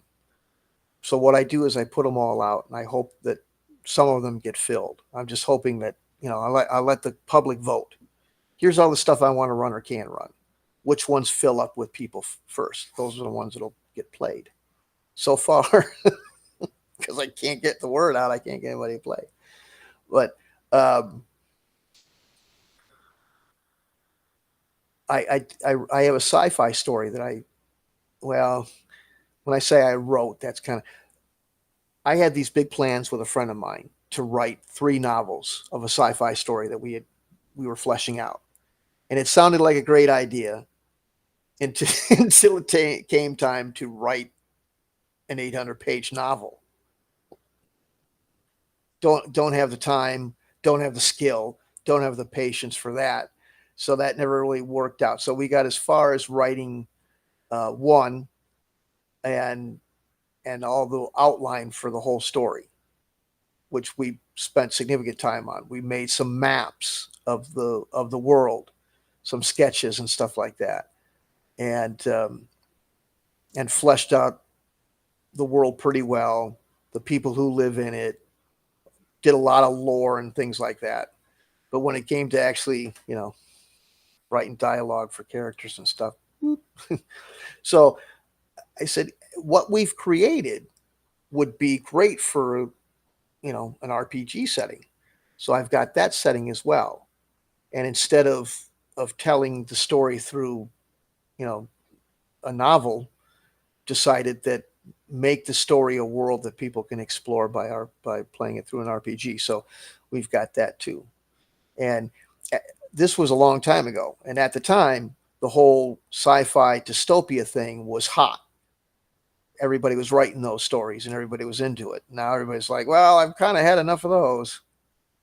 So it's all about timing, but that's there if if people find that they're into that again. But it's kind of become the stairway to heaven of stories. I think everybody's kind of played it out on that, but we have that too. So that's a big one. It's Earth, but it's a significantly different Earth in the future. The beginning of it is not in the future. It's the future, but it's not like hundreds of years. The prologue starts about a decade from now.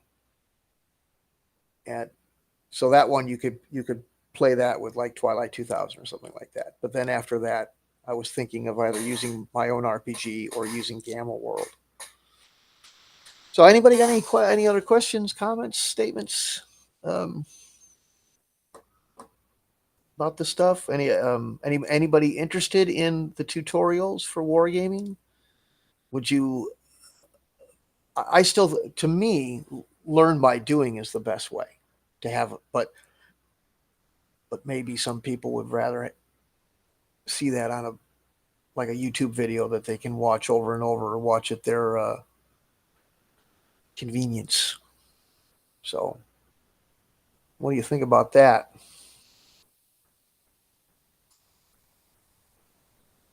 Anybody got any? See, oh, okay, interest there. Let's see, who do I have on the list that like I have a list. Some people on the list. I had about 11 people like the uh, uh, tutorial thing. So don't know if that's any of the people logged in here today, but what do you think? And just we'll go through. Let's go through the.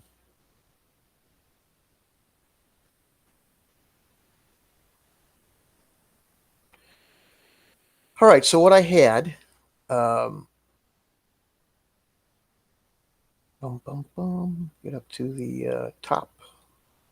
First was, you know, I don't want.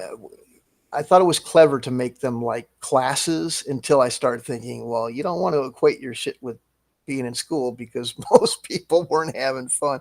But anyway, so the first subject is just starting with introduction to tabletop wargaming, and we'll just talk about movement mechanics, uh, different types of movements, explain why they're different, how they how they work, explain how each type affects unit positioning and engagement options, the interaction of terrain with movement, which is a concept that all war games have, um,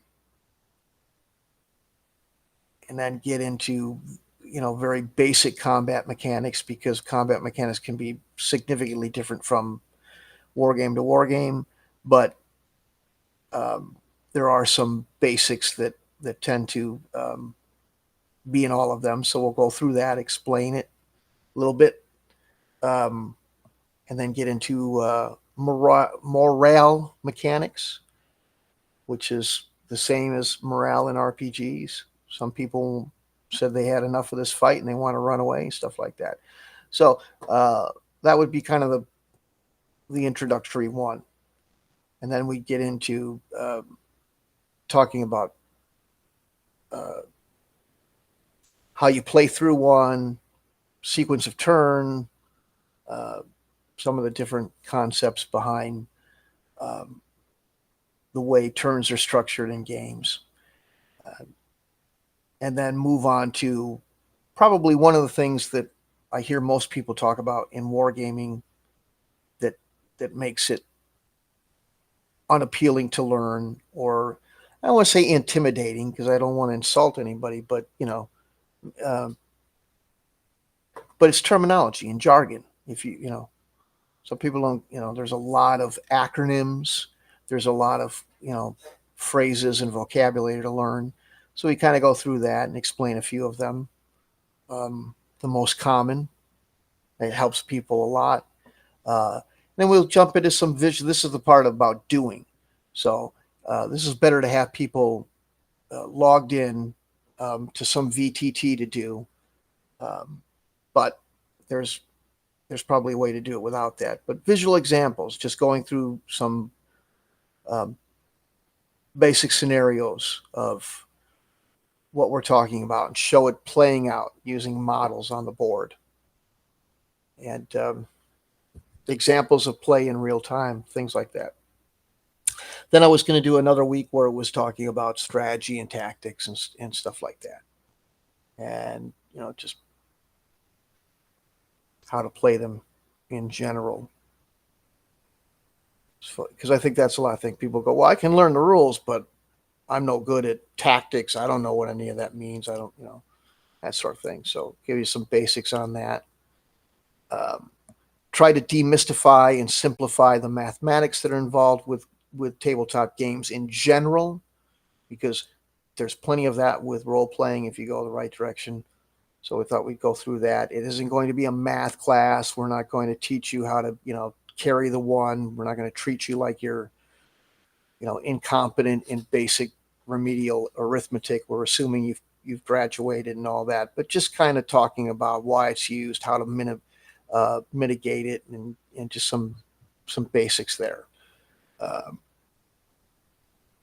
and then cover some things that are used as a professional. I used to do this kind of thing at work. I worked in operations analysis. Seems like a completely different lifetime. After COVID, I got wiped out and all that stuff. And sometimes I think I act like a different person, but I've kind of become less than professional. But why bother? You're not going to get the job.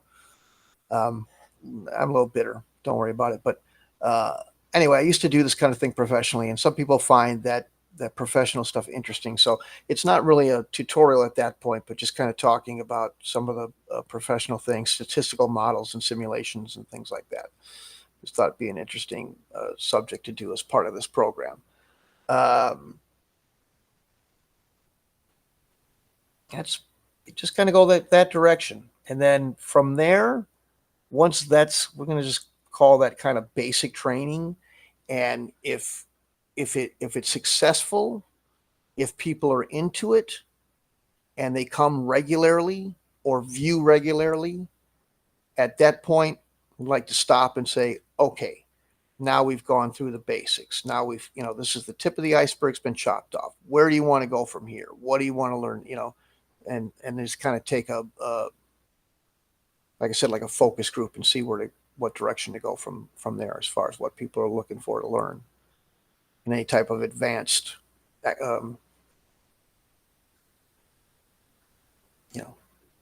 classes, for lack of a better term. Or do you just want to throw down? And now that you've learned the basics, maybe it's time to jump into a couple of games, a couple of basic scenarios, play them out, get a feel, see, so you feel comfortable, and then, see where you want to go from there, that type of thing. So that's what we're going to do with the wargaming. Any questions, comments, criticisms, any suggestions, something that wasn't discussed in my little presentation that you think should be added, or something you specifically want to learn more about? Feel free to drop that in the comments. If you're watching on Twitter, I always see as my memory. I'm supposed to say this at the beginning. If you are or have been watching me on Twitter, this isn't any setting I came up with, but apparently Twitter themselves won't let you comment on a live video unless you pay Daddy Elmo up and have the blue check. Otherwise, you can't reply. I've had people come in and say, "Hey, I was watching you on Twitter and I couldn't communicate." Sorry, that's not by my choice. So you might have to,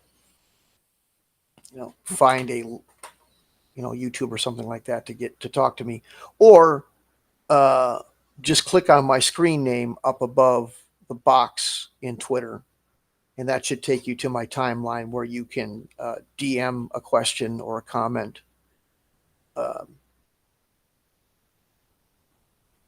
That would be another route to go too. So, but everybody else, I can see and hear. Not so sure about Insta. This is the first time I've ever broadcast with Insta, and I don't know what they do as far as communication of talking to people on lives. So, but Twitch, YouTube, Kick, Rumble. If you're there and you've got something to say, feel free. If you type it out, I can see it in my little overlay type thing.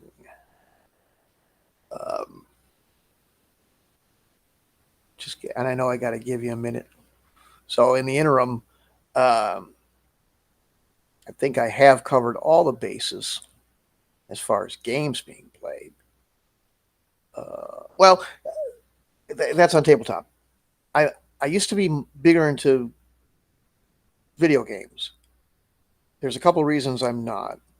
First of all, I'm not a big fan of the way that you buy and consume them these days.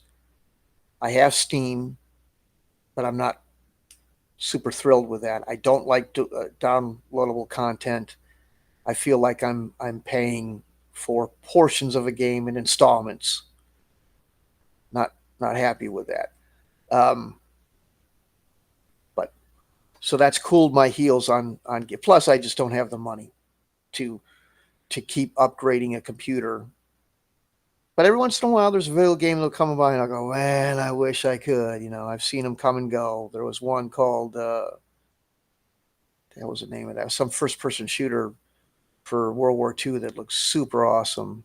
Had a real different name, um, but anyway, I was gifted BattleTech PC game, which is okay, but it's kind.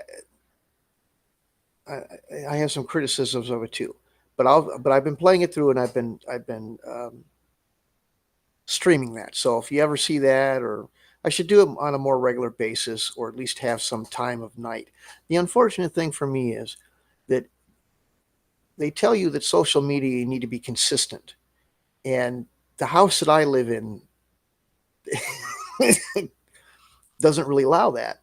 Um, but if you're one of those kind of people that like to hang out while people play video games and chat with them, I would love the company because it's usually late at night and boring. So you can check me out playing BattleTech PC. There is a turn based free to play version. Well, it's not really a version. But it's BattleTech. It's called Mega Mech, and I'd love to start playing that. Again, A, it's free. B, it's totally BattleTech.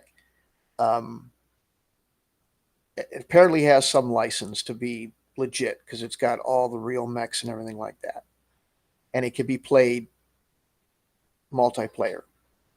And I'd love to do it. How do I handle time passage in the game? I just went around with a couple of the Broser guys about timekeeping, and um, it's about the third time I don't know if you know who I'm saying most people that do TTRPG have heard of these guys. They're kind of a group of fanatics. But what I do with time passage is um, I, it's never been real time. Some people say, well, real time. And in fact, I just did a video on this, but I rewatched it and it wasn't very good. So I'll do it here. In fact, I might clip out what I'm about to tell you here and turn it into a video of itself about timekeeping. Here's the thing: if you go to the DMG for AD&D, and I know not everybody's a D&D player. There's a whole different world of RPGs out there, but I do kind of use that as a foundational thing because of its age and its influence on the hobby and all that stuff. So if you go there, they'll discuss um, in certain situations when you're not at the table, having time passage continue, where one day of real time equals one day of game time. And that's where these dudes got the whole real time game passage thing from. And you say that to people, say, okay, well, one day equals one day. That's real time. So, and I know what they're saying, and I guess you're technically not wrong, but what it is it was just the easiest way to do it. And the part that Rob addressed this, a bunch of these Broser guys came to Rob Kuntz. He's kind of the last living person to have original knowledge of how they were doing this. And he says, yeah, he says, Gary wrote a lot of stuff in these books that we didn't use a lot because we felt that it should be an option or it was something we've done in the past or something like that. He says, we didn't really even do it that much because it didn't really play out that well. It's kind of difficult to do. So if you leave your session and you keep it running in this real time, okay, let's say you're out in the wilderness, all right, and you've decided to camp, is what, or even if you didn't, if you just left your characters and said, okay, we can't play till next Monday, and that's 4 days away. If everything in that world should still be moving too, why would you bother counting the days if there wasn't stuff going on for those 4 days that you left the table for? And in those 4 days, couldn't a wandering monster or something happen to your party while they're standing still? Yeah. So you need to.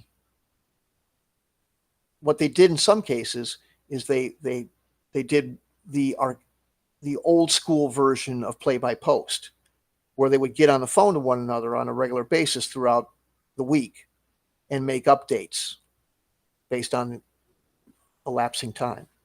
But usually what they did is they used a section of time, like a turn. And if you follow timekeeping in DMG a little farther, it'll talk about using them as turns, like 10 minutes a turn. And that's how we do timekeeping. It's the same as, this is why you were asking earlier about the similarity or differences between TTRPGs and war games. To me, there's very little. In wargaming, you'll see a game described through unit scale, round scale, time scale. RPGs the same way. When you were buying hex paper from TSR for AD&D, it usually was 12 kilometers per hex for that big campaign wilderness stuff. Okay, that's your ground scale. All right. Well, what was the time scale? Well, they somewhere in one of these supplements they talked about, a 6-hour cycle.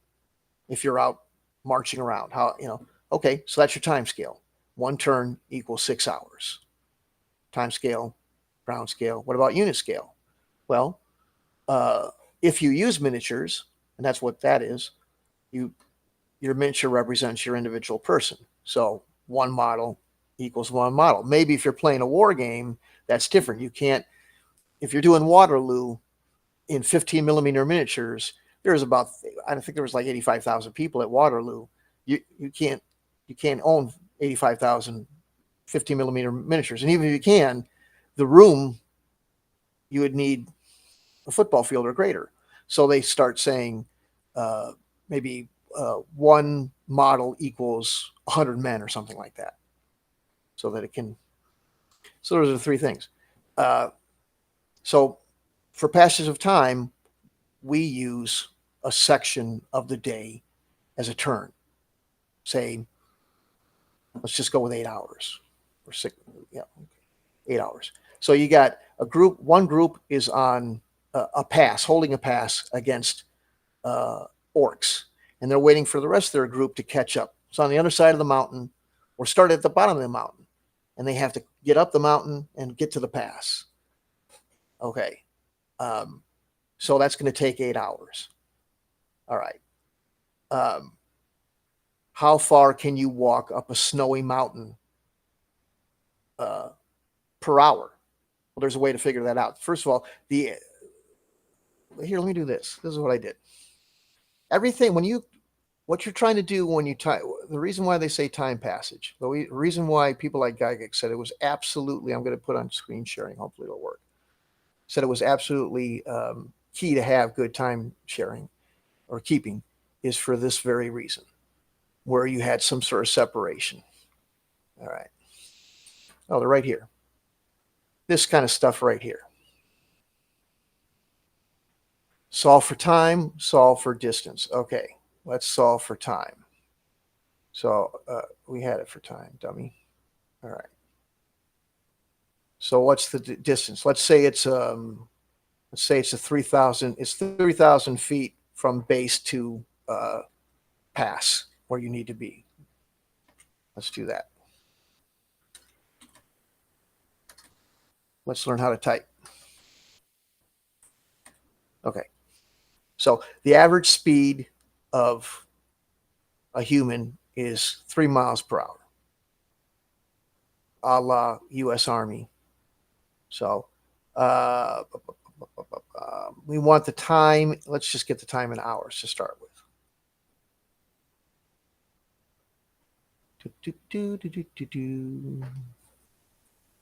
Okay, so the time, 3,000 feet, it takes at 3 miles an hour, takes 11 minutes.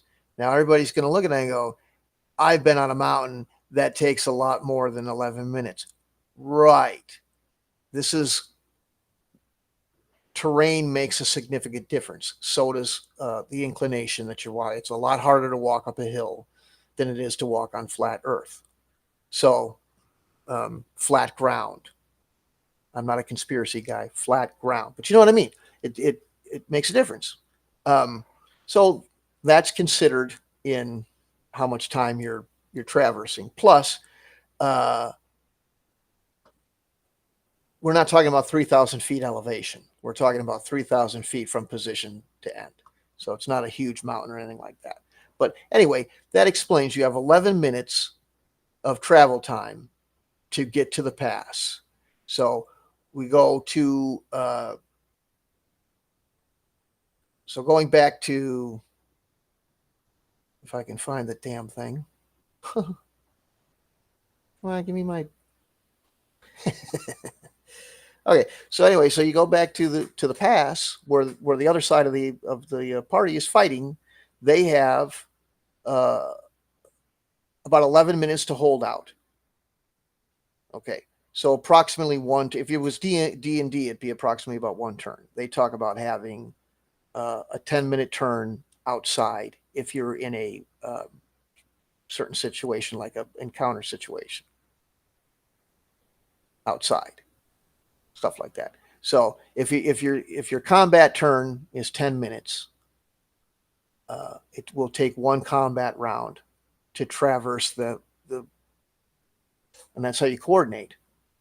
Just by understanding who's doing what where, and giving it a section of time, and it's the same as a war game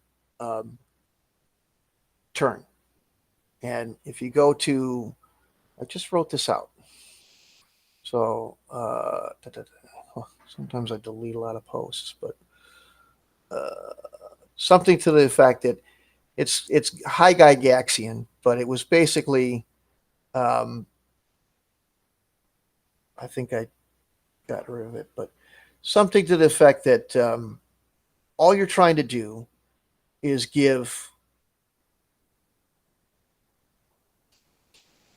take into consideration the relative actions of the two separate parties in the same space of time. So that's not real time, but that's how we handle timekeeping. Is we have a various.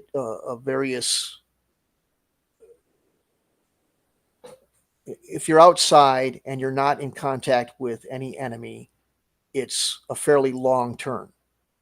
But the minute you become in contact with the enemy, that turn lowers down. I hope I'm being clear. To something, instead of say 8 hours, it goes down to an hour or 10 minutes or something like that. I guess one way to put it is like frame rate or fast forward. If you don't think anything substantive is going to happen for a long period of time, there's no reason to have a time scale that has like one turn equals 10 minutes or 5 minutes or something like that. But if you're going to check for wandering monsters every mile or something like that, let's say, for example, you'll want a turn. You're essentially making a turn that every mile of travel, and at 3 miles per hour, that'll turn out to be some. So let's say if you're solving for distance, or you're solving for time, I should say. So the distance is a mile. 1. And if I'm not making any sense to you, please let me know, because I'm trying to be clear. So basically what you're doing is saying, I'm going to check every mile in the wilderness for a wandering monster. You have de facto set a turn scale of every 20 minutes. See what I'm saying? Does that make any sense? So that's how we handle time. It's the way that it elapses is relative to the situation you're in, but it's still the same amount of time elapsing. It just is arbitrated differently depending on the circumstances of the different people around. It's something that you can't do unless you got a GM. So it ends up being one of these things. And this is why we play things, why we call things like free Kriegspiel, because it's better that players not need to understand that, and they just go, we trust you that you're doing it right, because it's fucking confusing. Okay, good. As long as it makes sense.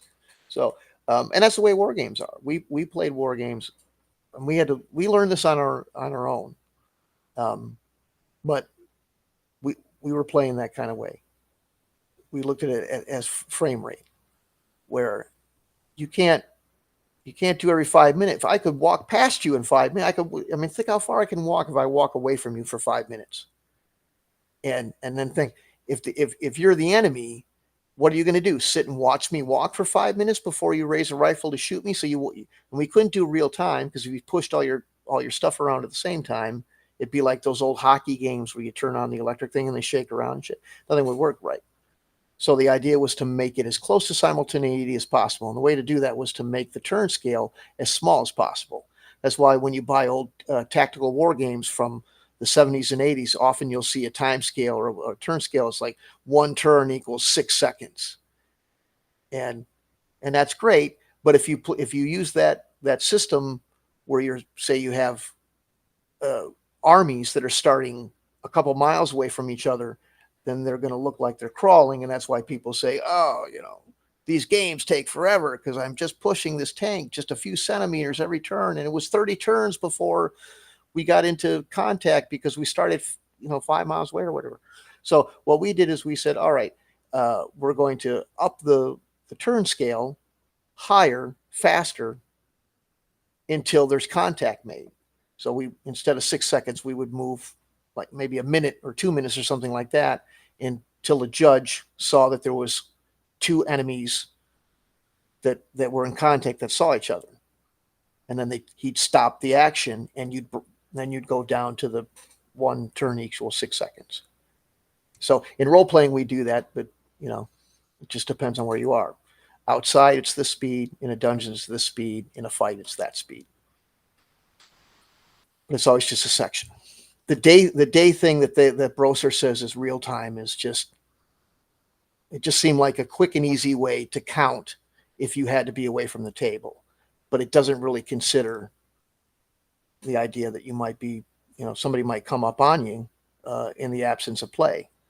So I think that's one of the reasons they went, phooey on that, So the other reason what Rob gave me is he says, well, we were doing it with a spreadsheet. Well, that was 1973. So he wasn't doing it on a spreadsheet. He was like Bob Cratchit in the old, writing that shit on a piece of paper or something and doing the math, that kind of spreadsheet, like an old ledger. And unless he had access to a computer at a place of work or something that I wasn't aware about. But even at that, in 1973, it would be pretty primitive. So when I started playing just a few years later, by that time, we weren't at laptops, but we were close. We had, TI calculators, which were kind of our version of a portable computer. They were very expensive, but you could use that. And then a couple of years after that, we actually did have laptops. By 1980, I was using a Tandy 600 laptop. It was 11 pounds. It's heavier than a brick, but I would set that up, and that had a spreadsheet in it. I could keep track of time that way just by a couple of multiplication formulas, and it was easy as pie. You didn't have to think about it anymore. You just put in the data. This is how far I traveled or whatever, and it would just spit out the answer. And you could do that with everybody, and that's what we do. If you come to play with us, as a service, because we're trying to make this kind of a gaming service. Now, what we're offering for a demonstration, we're not charging, but to be upfront, we're trying to establish ourselves as a game service that does this sort of thing. And it's those spreadsheets, that automation that you don't have to deal with, that we're running, that make using somewhat complicated systems like tracking people through timekeeping without any players having to think about it, because we're using Excel and other uh, custom-made role-playing game products, uh, campaign tracking software, stuff like that we use. So, um, so that's kind of the way we do it. It makes everything work a lot better. When people play, it's the same with war games. If you play a war game where the movement is simultaneous and the fire is simultaneous, and you don't know where the other people are, because a lot of old chit and board games, chit and hex and shit, I should say, board games, people sat down, it was like a giant game of chess. They saw where everybody was, no matter what.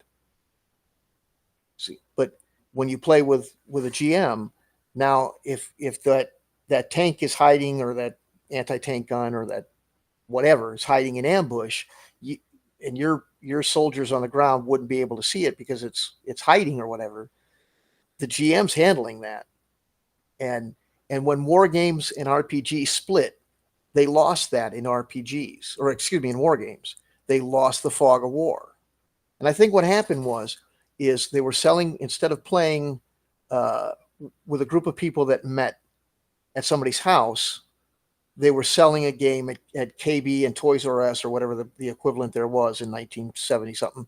And there was a couple of hobby shops that were mom and pop places in the north side of Chicago that I went to. But you'd buy these games, and it was for you and your buddy to sit down at a kitchen table and play. And there was no concept of judge in most of them. And as people started to have less and less leisure time, um, or just got older and didn't have leisure time at all, nobody wanted to be the judge, because the judge wasn't playing the game. The judge was being, you know, the waiter for two people that work. So they just didn't want to do it anymore. But you couldn't do that with RPGs. You always had to have a DM with RPGs. So the RPGs kept going in that direction, and war games split off. I think that's probably the biggest difference.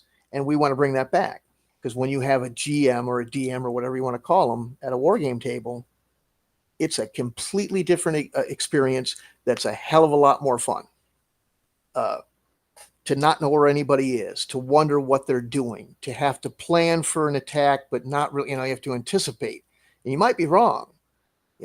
All sorts of things change because you can't see where that group is stacking up to flood your flank, or whatever example you want to put in there.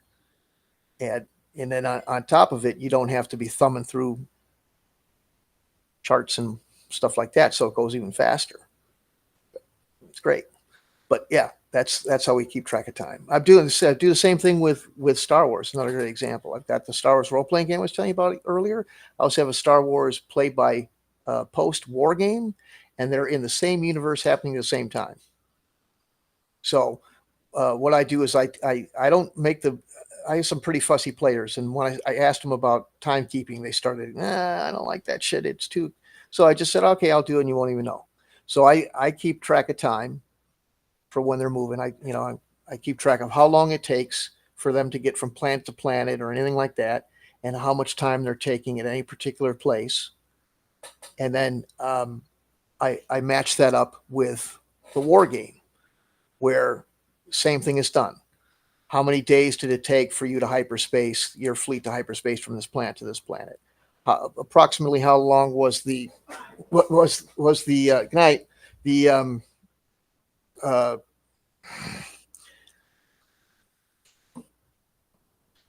that's what you get when you don't live alone.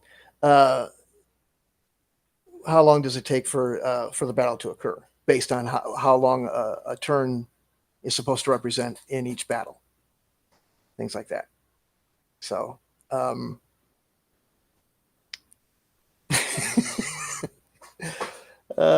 shit. I complained about living alone for years because it was lonely, and now I don't live alone. The grass is always greener on the other side. But anyway, so but that's how we do it. It's real simple. So um, anybody, anything else? Any other considerations, questions, things like that? By the way, these uh, this thing that I showed you, uh, calculatorsoup.com is the place you can get it, and I highly recommend using them. They're free. If maybe a little, I don't know how many times they throw an advertisement at you or whatever like that. But the other thing they have at that particular calculator soup is they have the formulas, which you can program into any calculator with memory. They're far from difficult. And if you have those formulas or use that calculator and you want to do timekeeping, but think it would be some sort of mathematical pain in the ass or something like it is, that system will make it as easy as pie. I highly recommend it as a tool for anybody playing any type of tabletop game. And I'm sure there's an app.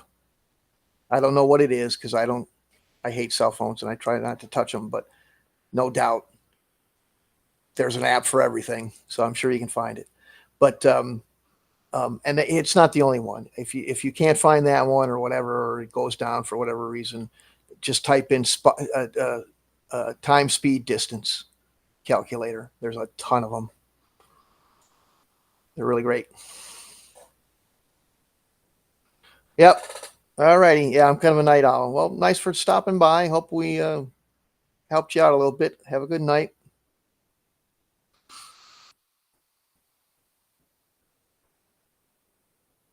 Yep, we'll keep going here with anybody. As long as people are in here asking questions and wanting to talk, I got plenty of time to do it. So, but yeah, good to see you again.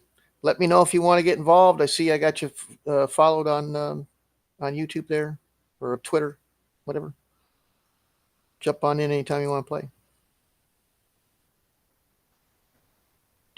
So anybody else? Still see people. I see people on Rumble. I see people on Twitch. I see people on YouTube. Great. Thanks for coming. Thanks for hanging out. Hope it's helping you out. Hope you're not a bot. And if you're not a bot and you want to say something, please do so. Questions, comments, criticisms, just no threats. And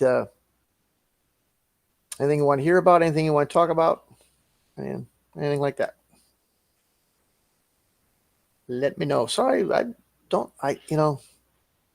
it's humid out, but yet I get dry when I talk. Go figure. So sorry about that, but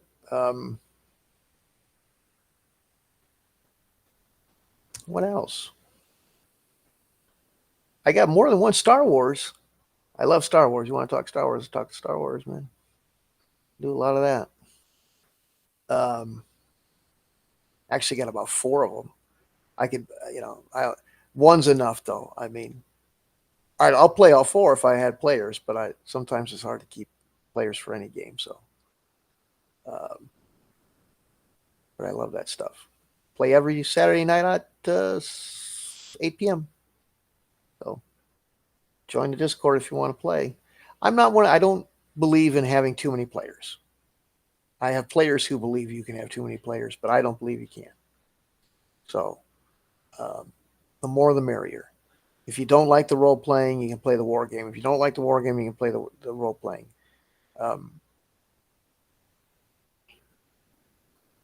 The only thing about role playing in big numbers is some people feel like they're not contributing because you can't possibly get a response or talk to everybody if you've got a half a dozen or a dozen people involved.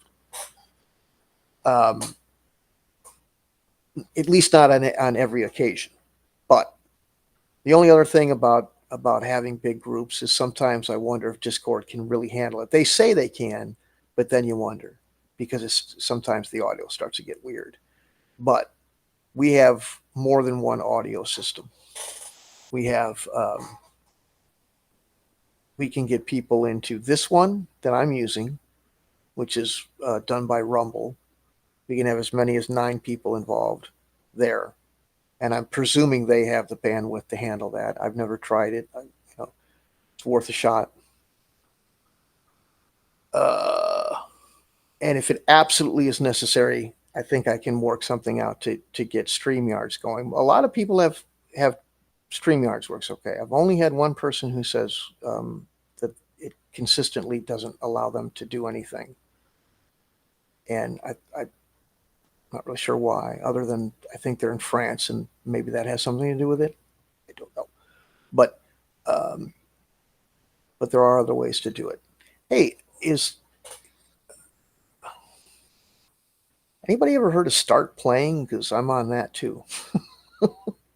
I'm with the GM service. I know some people find charging people for games abhorrent and evil, but here's the thing: um, it's an economy, it's a service, and I mean, if you don't like it,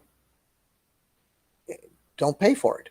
But there are people who are willing to pay for it. Why shouldn't there be people willing to accept that payment for the service rendered? It's not going to overtake the hobby. I don't know what other complaints you could have. Like, like it's going to make everybody want to charge because it won't. Absolutely won't. But what? Here's the thing. Like the Star Wars I'm playing, I love it. I love Star Wars, and I'm having fun being a DM as much as I would have, almost as much as I would have being a player. I think I'd have a little bit more fun being a player, but um, so it's not really been uh, work. But if I had a bunch of people that wanted to play in a style and or a genre or a way that really wasn't the way I like to, I could still do it, but I'd want something. Because now it's not fun. Now it's work. So as long as they're having fun, that's fine, and then they're happy and they're paying. So that's the DM service. It's really not that big a deal. Oh, I had 2 people and now I got none. So maybe the other person was me. I wasn't logged in at the time, but that's okay. Whatever. It's funny though, man. I don't know if there's anybody here anymore, but the minute you say paid to be a DM, some people just it doesn't make any sense. How is it harming you? Where are But some people just, I'll never speak to that guy again. I don't want any part of that. They get all wound up. What are you mad about? Because you're not getting paid to do it? Well, how is it affecting you in any way? I don't get it. That might be something worth talking about on the show. Because some people, what? Oh, yeah, they do.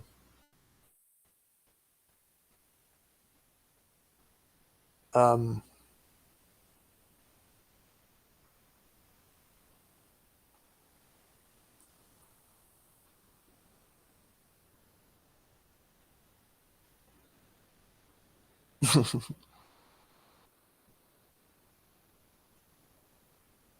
sorry. Anyway, who is this about? Speak up if you want to be weird.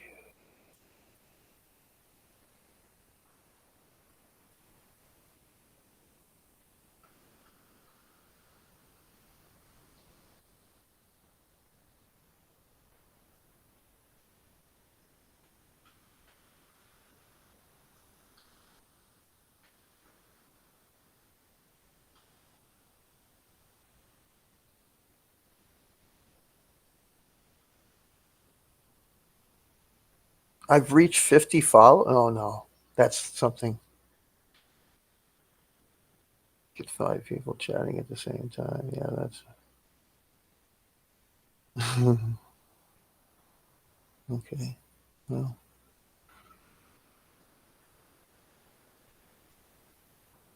anyway.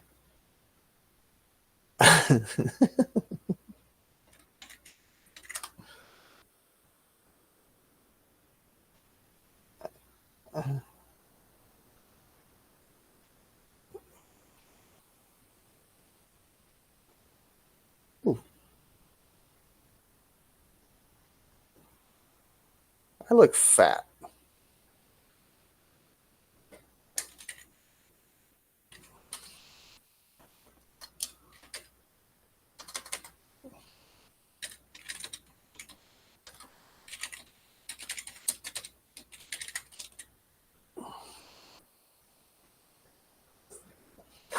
You're gonna have to wait till I pee.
Okay.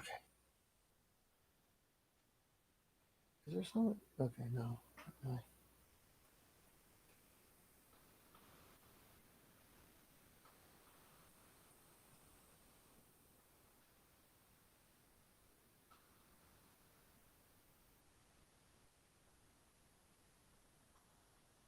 Come on.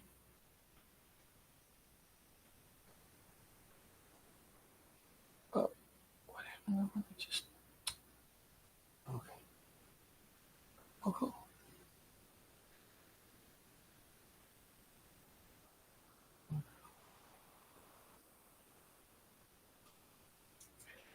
Yeah. If there's anybody out there, it doesn't look like there is. I had to go to the bathroom. Sorry. Um, we'll give it a little bit more time and see if I can get anybody involved to chat. Otherwise, oh, I need that bad.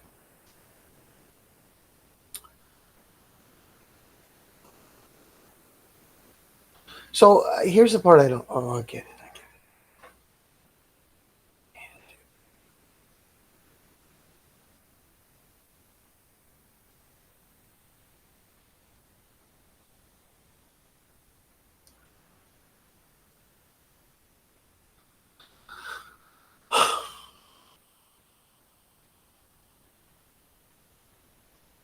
I'll tell you what. Let's do this.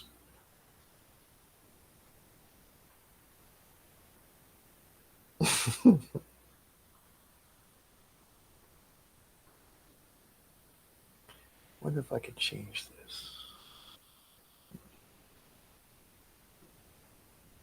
Keep people. Nope. What about?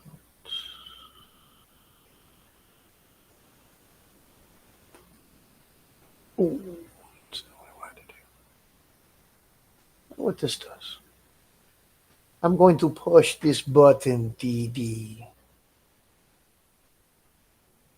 Currently streaming to Rumble, YouTube, Twitch, Instagram, Kick, and X. Okay.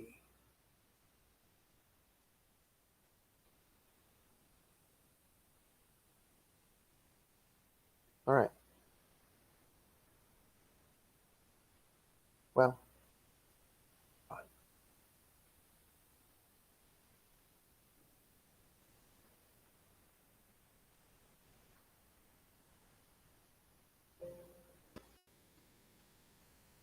so anyway, I'm going to play some BattleTech. Now, one of the things I got to learn is to figure out how to get the chat overlay to work with the video games. Video games. Because I can't figure it out. I don't know what I'm doing. So there's that.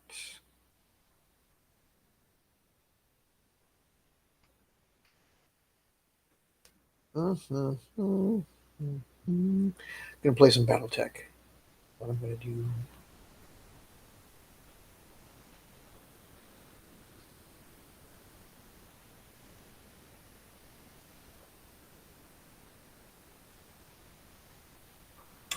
They made a remake, which is awful. Never do remakes, but that show is like from the early '70s or late '70s, actually, I should say. Yeah.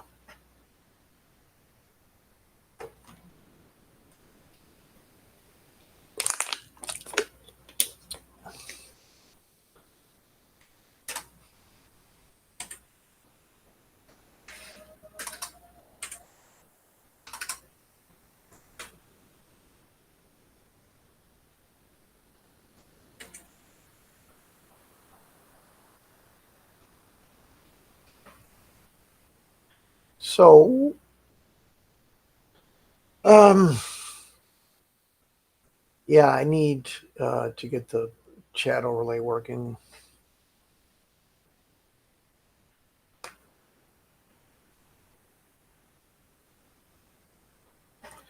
but I redid um,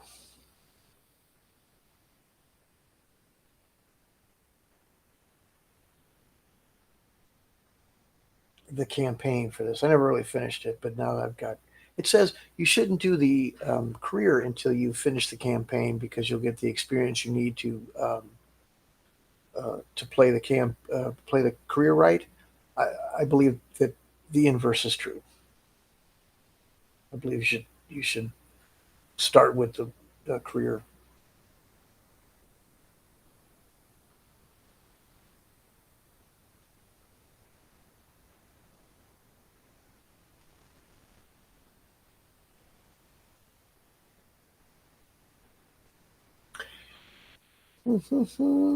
So, but I did do it over.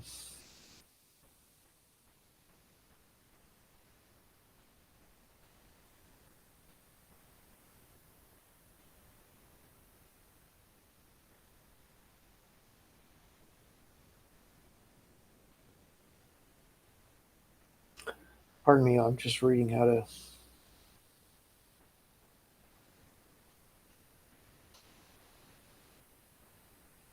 Hmm.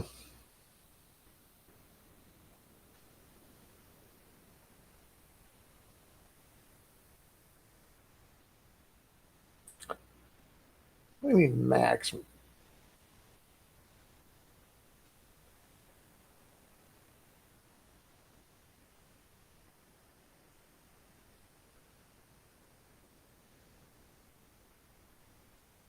Ugh.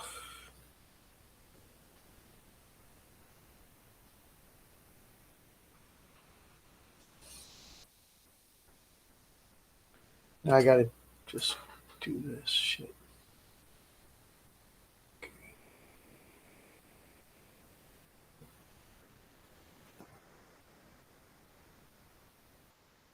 Yes, I gotta. I think we'll just find out. Trying to get an overlay working. Probably should have done that earlier, but I'm doing it now because ain't nobody looking. That I'm aware of. If you're watching, sorry.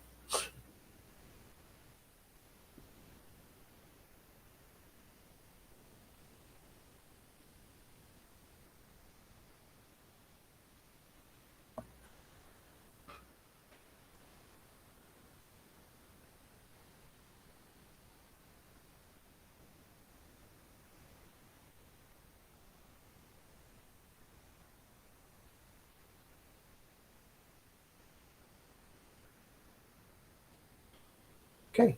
Nope. Maybe next time. Anyway.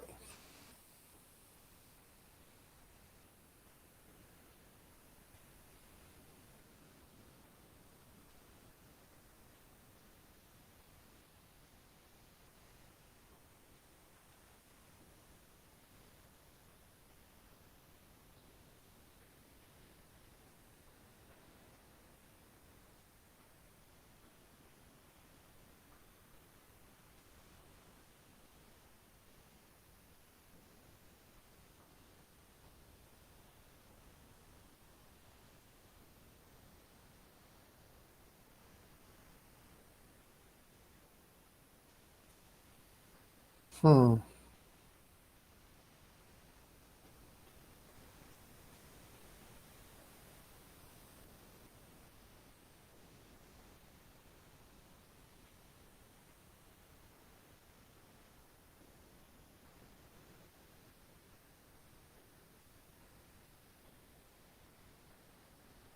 Damn it.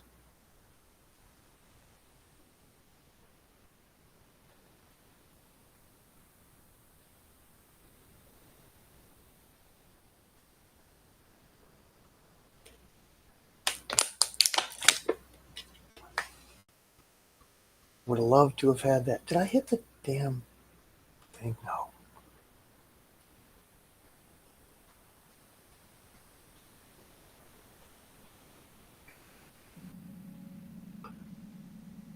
Hmm.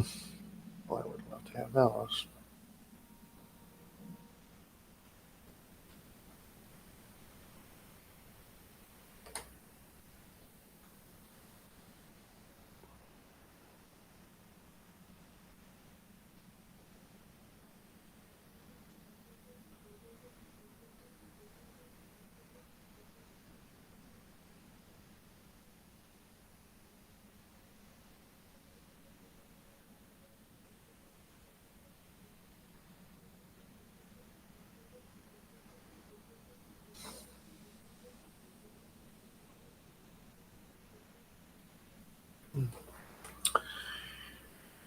Bummer.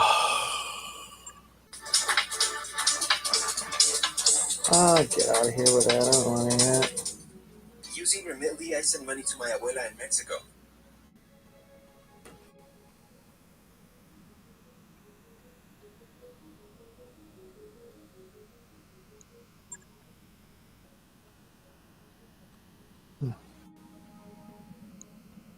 What's the name of this? Maybe it'll remember. I don't even know. Alloway?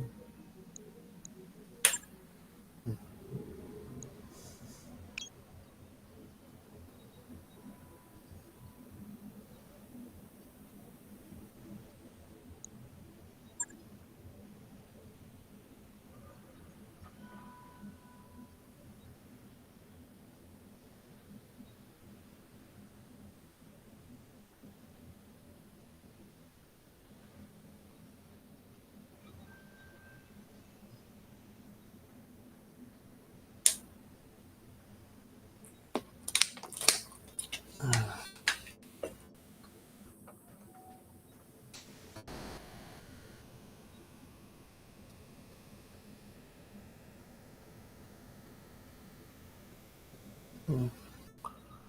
Anybody here? Anybody there? No, no, no.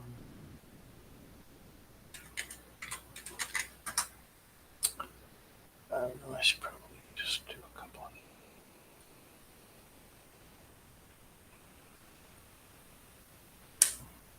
That it? It's just that? No? Hello? So, okay. Now I gotta turn that off. Anybody? Okay.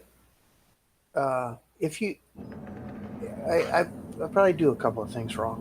One thing is have this thing on at all. Hold on. I think we can turn that off. Let's turn that off. Okay.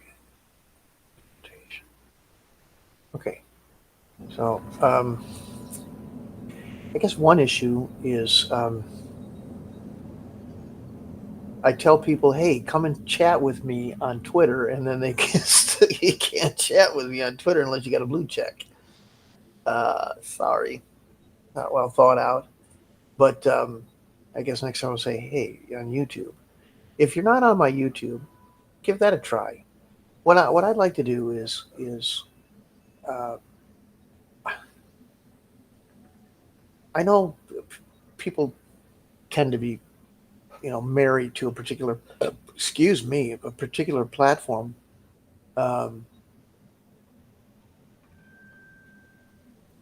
but I don't know what to tell you. And then you get the whole culture war, YouTube censors people thing. But uh, YouTube has this going for it. You have the video. You have the. I can post anything I post to Twitter. I can post to YouTube too.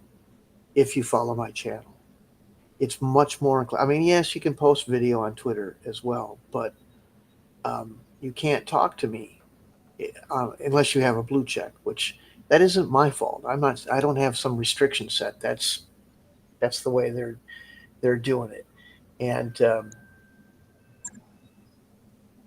that's kind of unfortunate. Um, so Bio command. I mean, I understand a company wanting money and wanting to entice people, but they should do that through uh, you know providing you with a good product, not practical extortion. I mean, extortion is probably, but you know what I mean.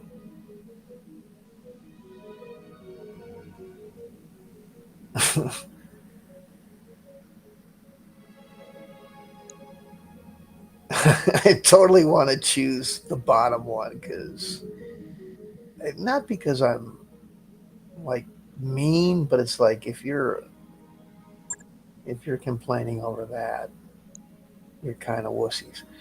Um, but fine, that helps. All right. Are we there yet? No.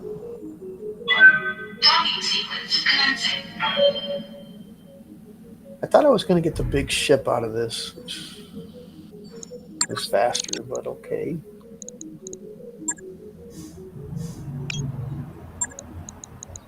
Standing by. I'm here. Yes, Commander. Good to go. Let's do this. Aye, aye. I'm here. Commander? Okay, everybody's happy there. Just takes 2 weeks to just go places because I have this Yugo of a spaceship or whatever.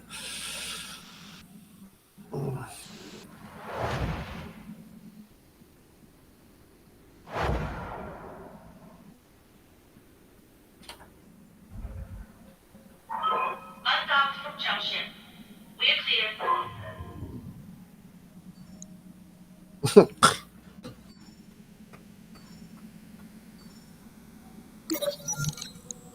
Again.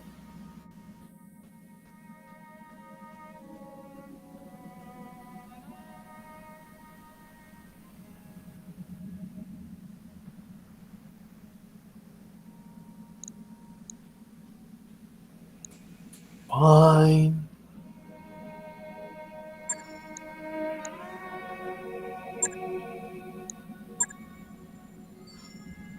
Guess I'm not getting those mortars. I did this. Oh, We've check entered orbit, Commander.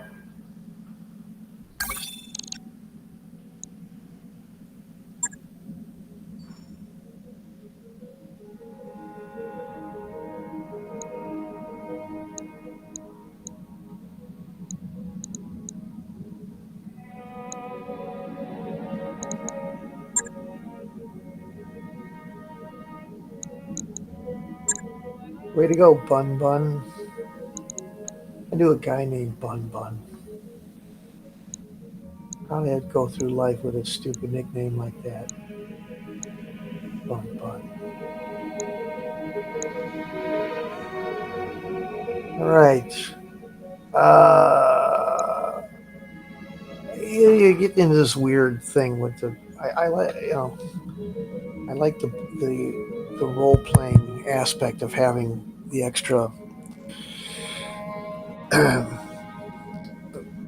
attributes for these guys. Here's the thing that happens: is you play some scenarios, and you guys get good, so you can play a couple more scenarios better, and then they get better. But then you keep getting more difficult scenarios, and you can't go back to the guys that you have left over. You know what I mean? I can't. There's no way to have them keep up. So it's kind of a pain. Let's see.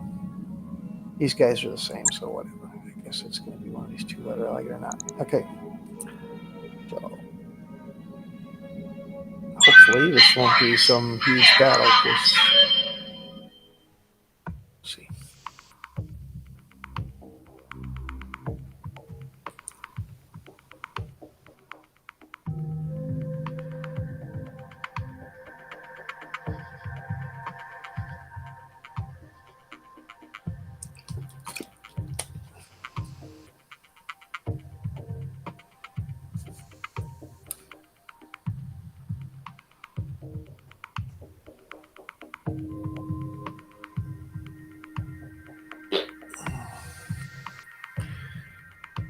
That's a mic check is what that was.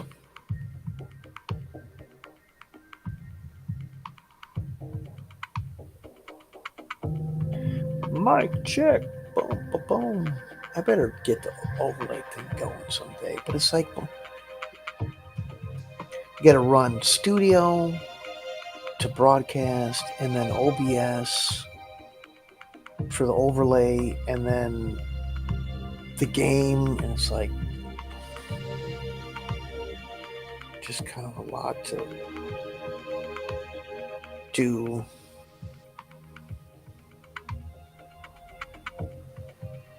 wonder why that didn't work. Okay.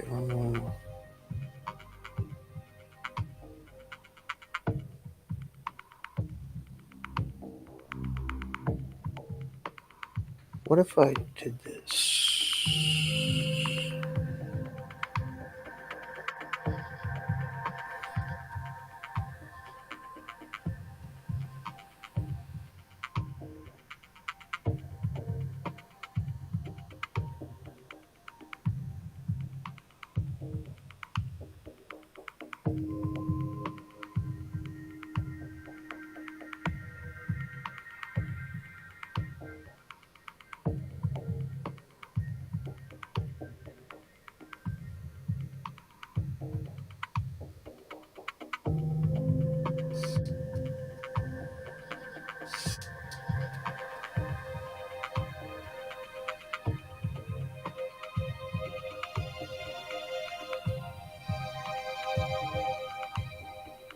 Ah!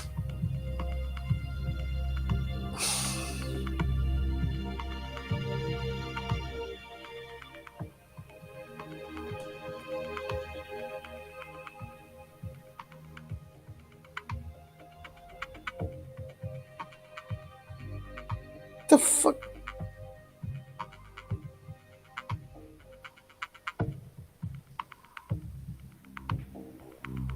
Oh, shut up and just give me it.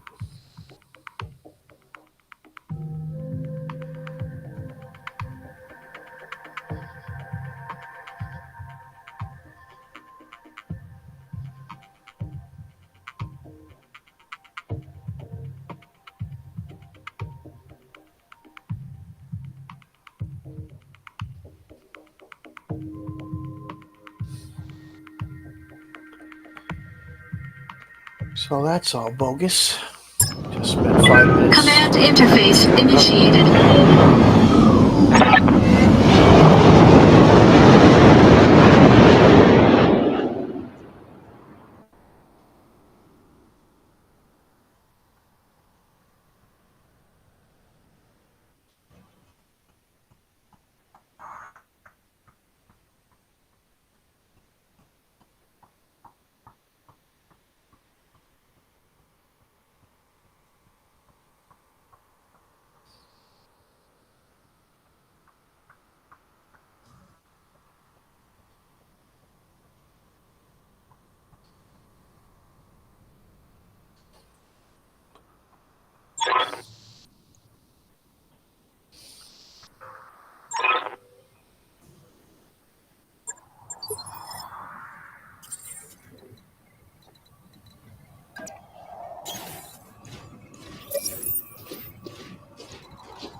Right off the bat with that shit.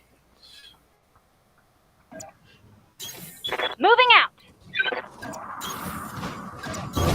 Got it.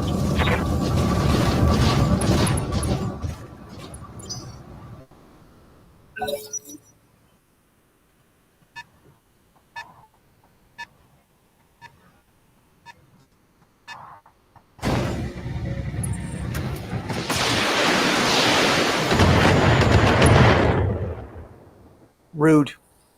Damage minimal. Receiving you.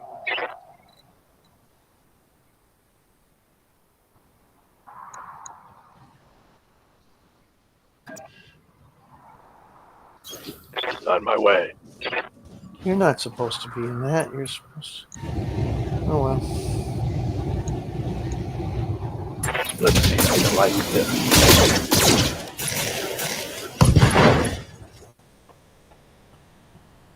Target's taken a critical hit. Yes, Commander.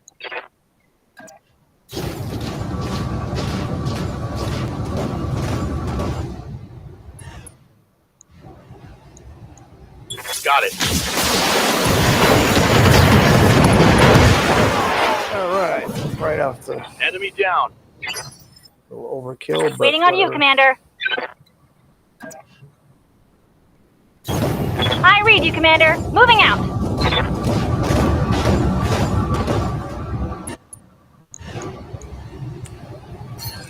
Get this.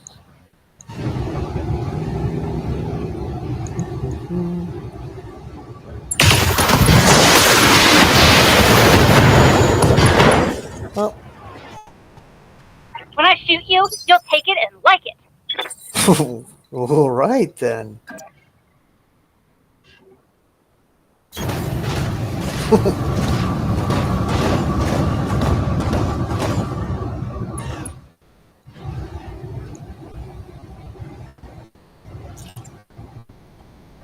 Engaging target.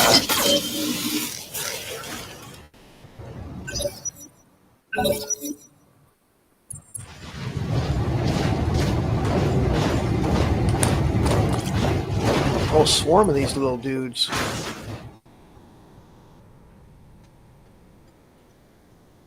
Damage Oh, minimal. that's the same one.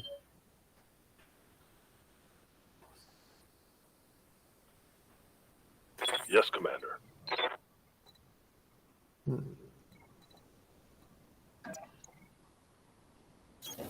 Move order received. Oy.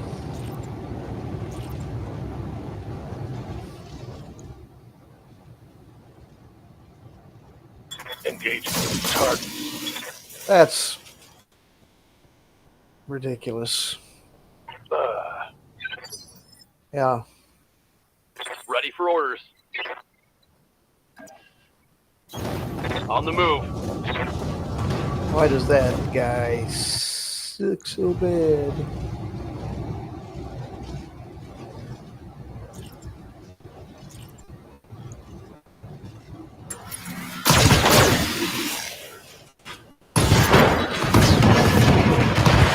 Target neutralized.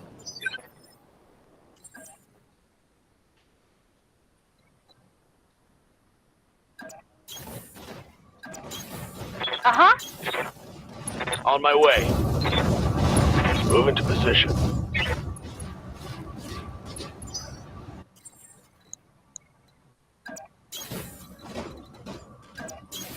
On my way. Position confirmed.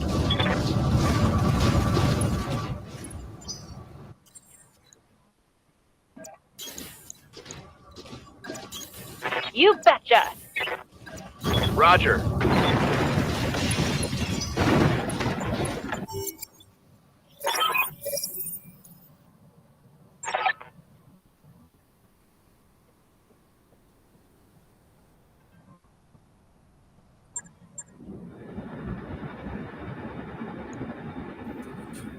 Convoy will stay near me for protection. Proceeds to drive directly away from me.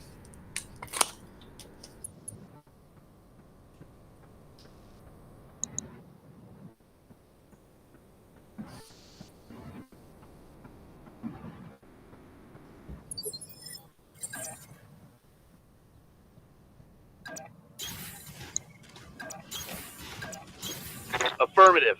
Ugh. Coordinates received. Well, been waiting for that overlay to. Oh shit! I don't know. Seems like there's just this permanent ghost on Twitch and Rumble. Maybe they give you the benefit of having your presence be a first something, or I don't know. But I don't think anybody's going to be watching this. If you're watching or saw it on, like, I've had a couple of people say, hey, I saw you on Twitter, but I couldn't talk to you. Yeah, sorry about that. Basically, at this point, maybe I'll try that. I think you can customize what they say. I think maybe I'll try to just say on Twitter, can't talk here, go somewhere that's more, Don't reasonable. need to tell me twice. Heading out.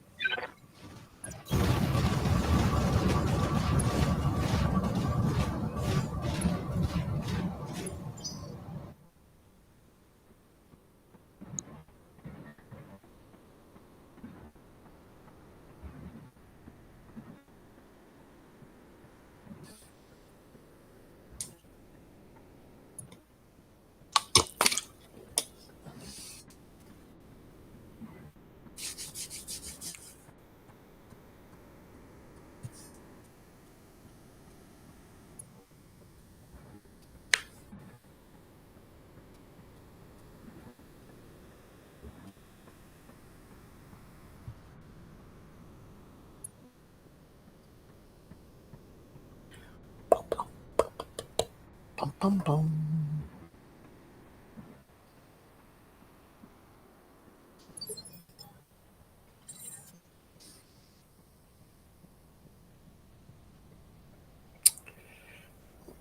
No, no, no.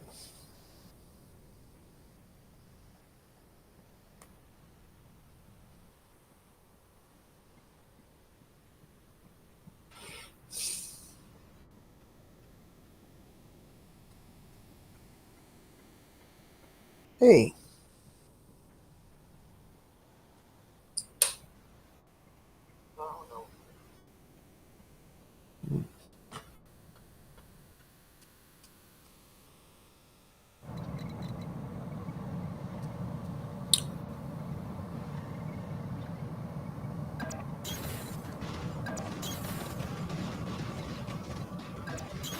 I copy. Location confirmed.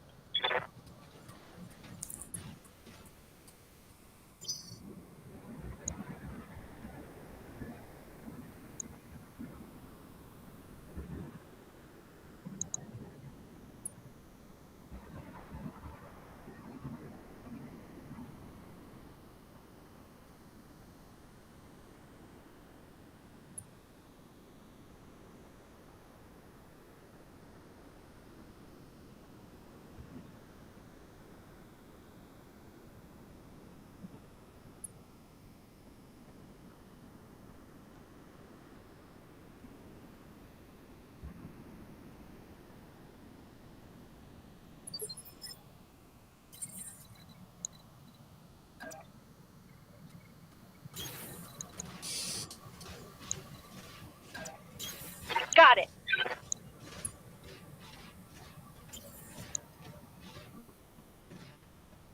Standing by.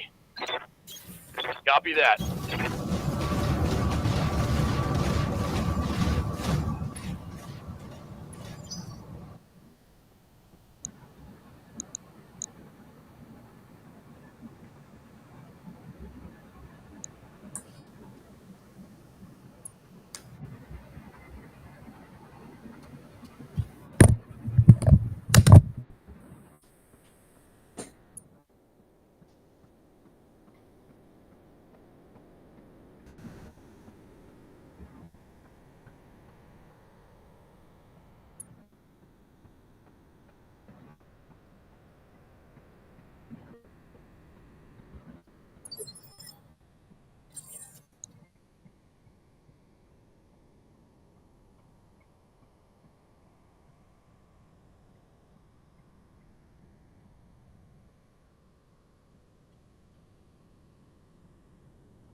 Coordinates received.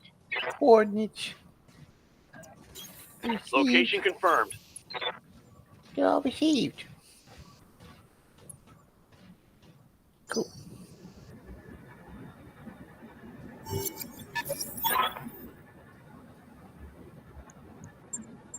You're in position, Commander. Hold your ground until the package is on its way.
got a lucky shot Enemy and net. ruined my Critical money. damage detected.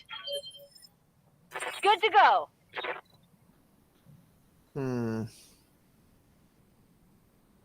Well, all right then. Got it.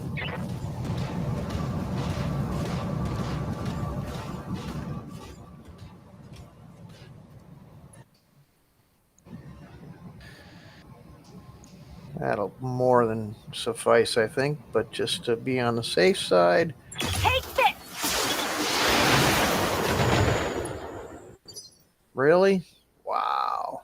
Commander, That's ridiculous.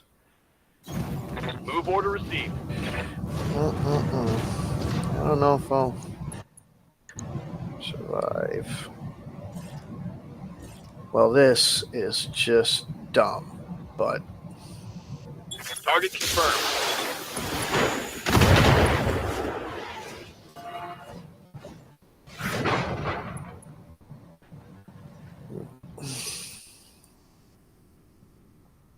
Yep.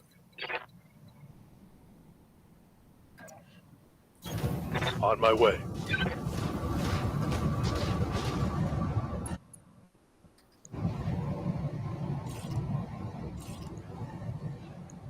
Firing on target. Gotcha. stupid, The objective is secured, Commander. sort of. What a drag. Lucky shot. How many hundreds of thousands?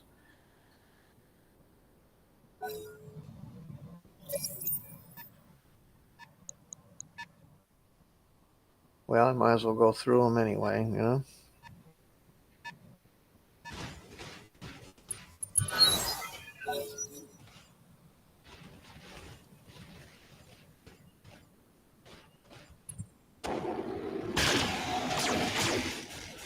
Little weasel is obnoxious. Where's the other one? Come on Is up. that it? I'm barely scratched. Yeah. Jeez.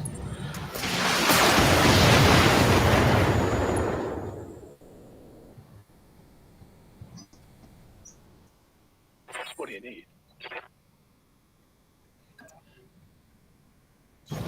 Copy that.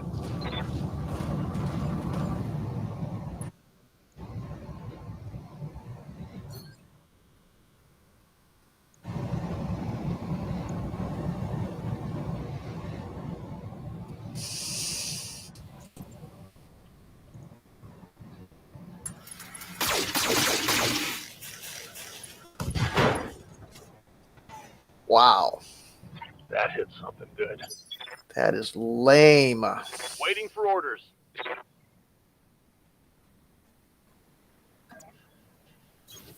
Roger that.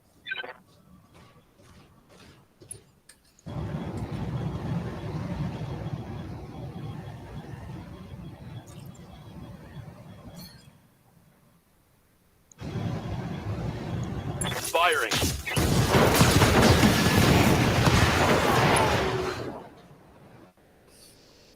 Hostile eliminated.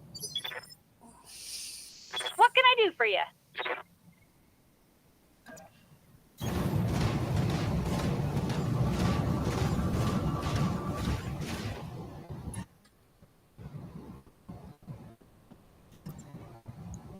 Got it.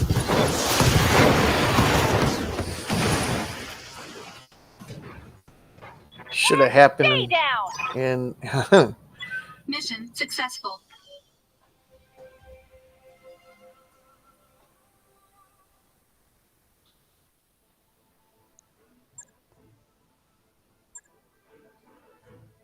garbage.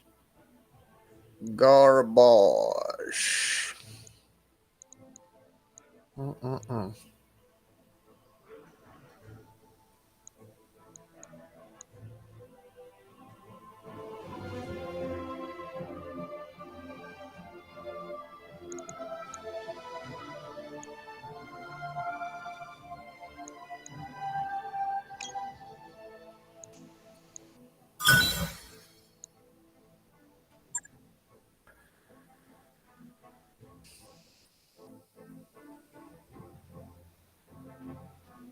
one more, then we're gonna give up on trying to get anybody involved here.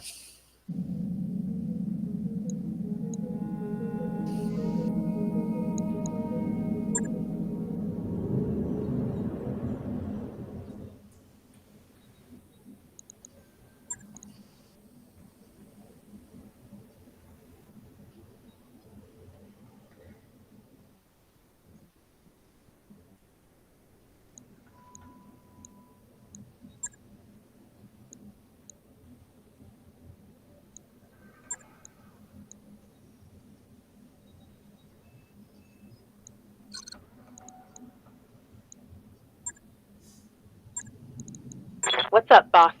Standing by. Orders? Good to go.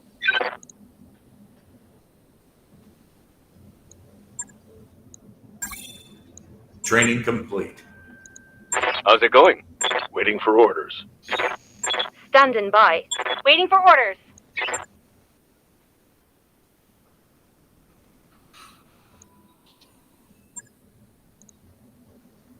Mech Warrior training complete.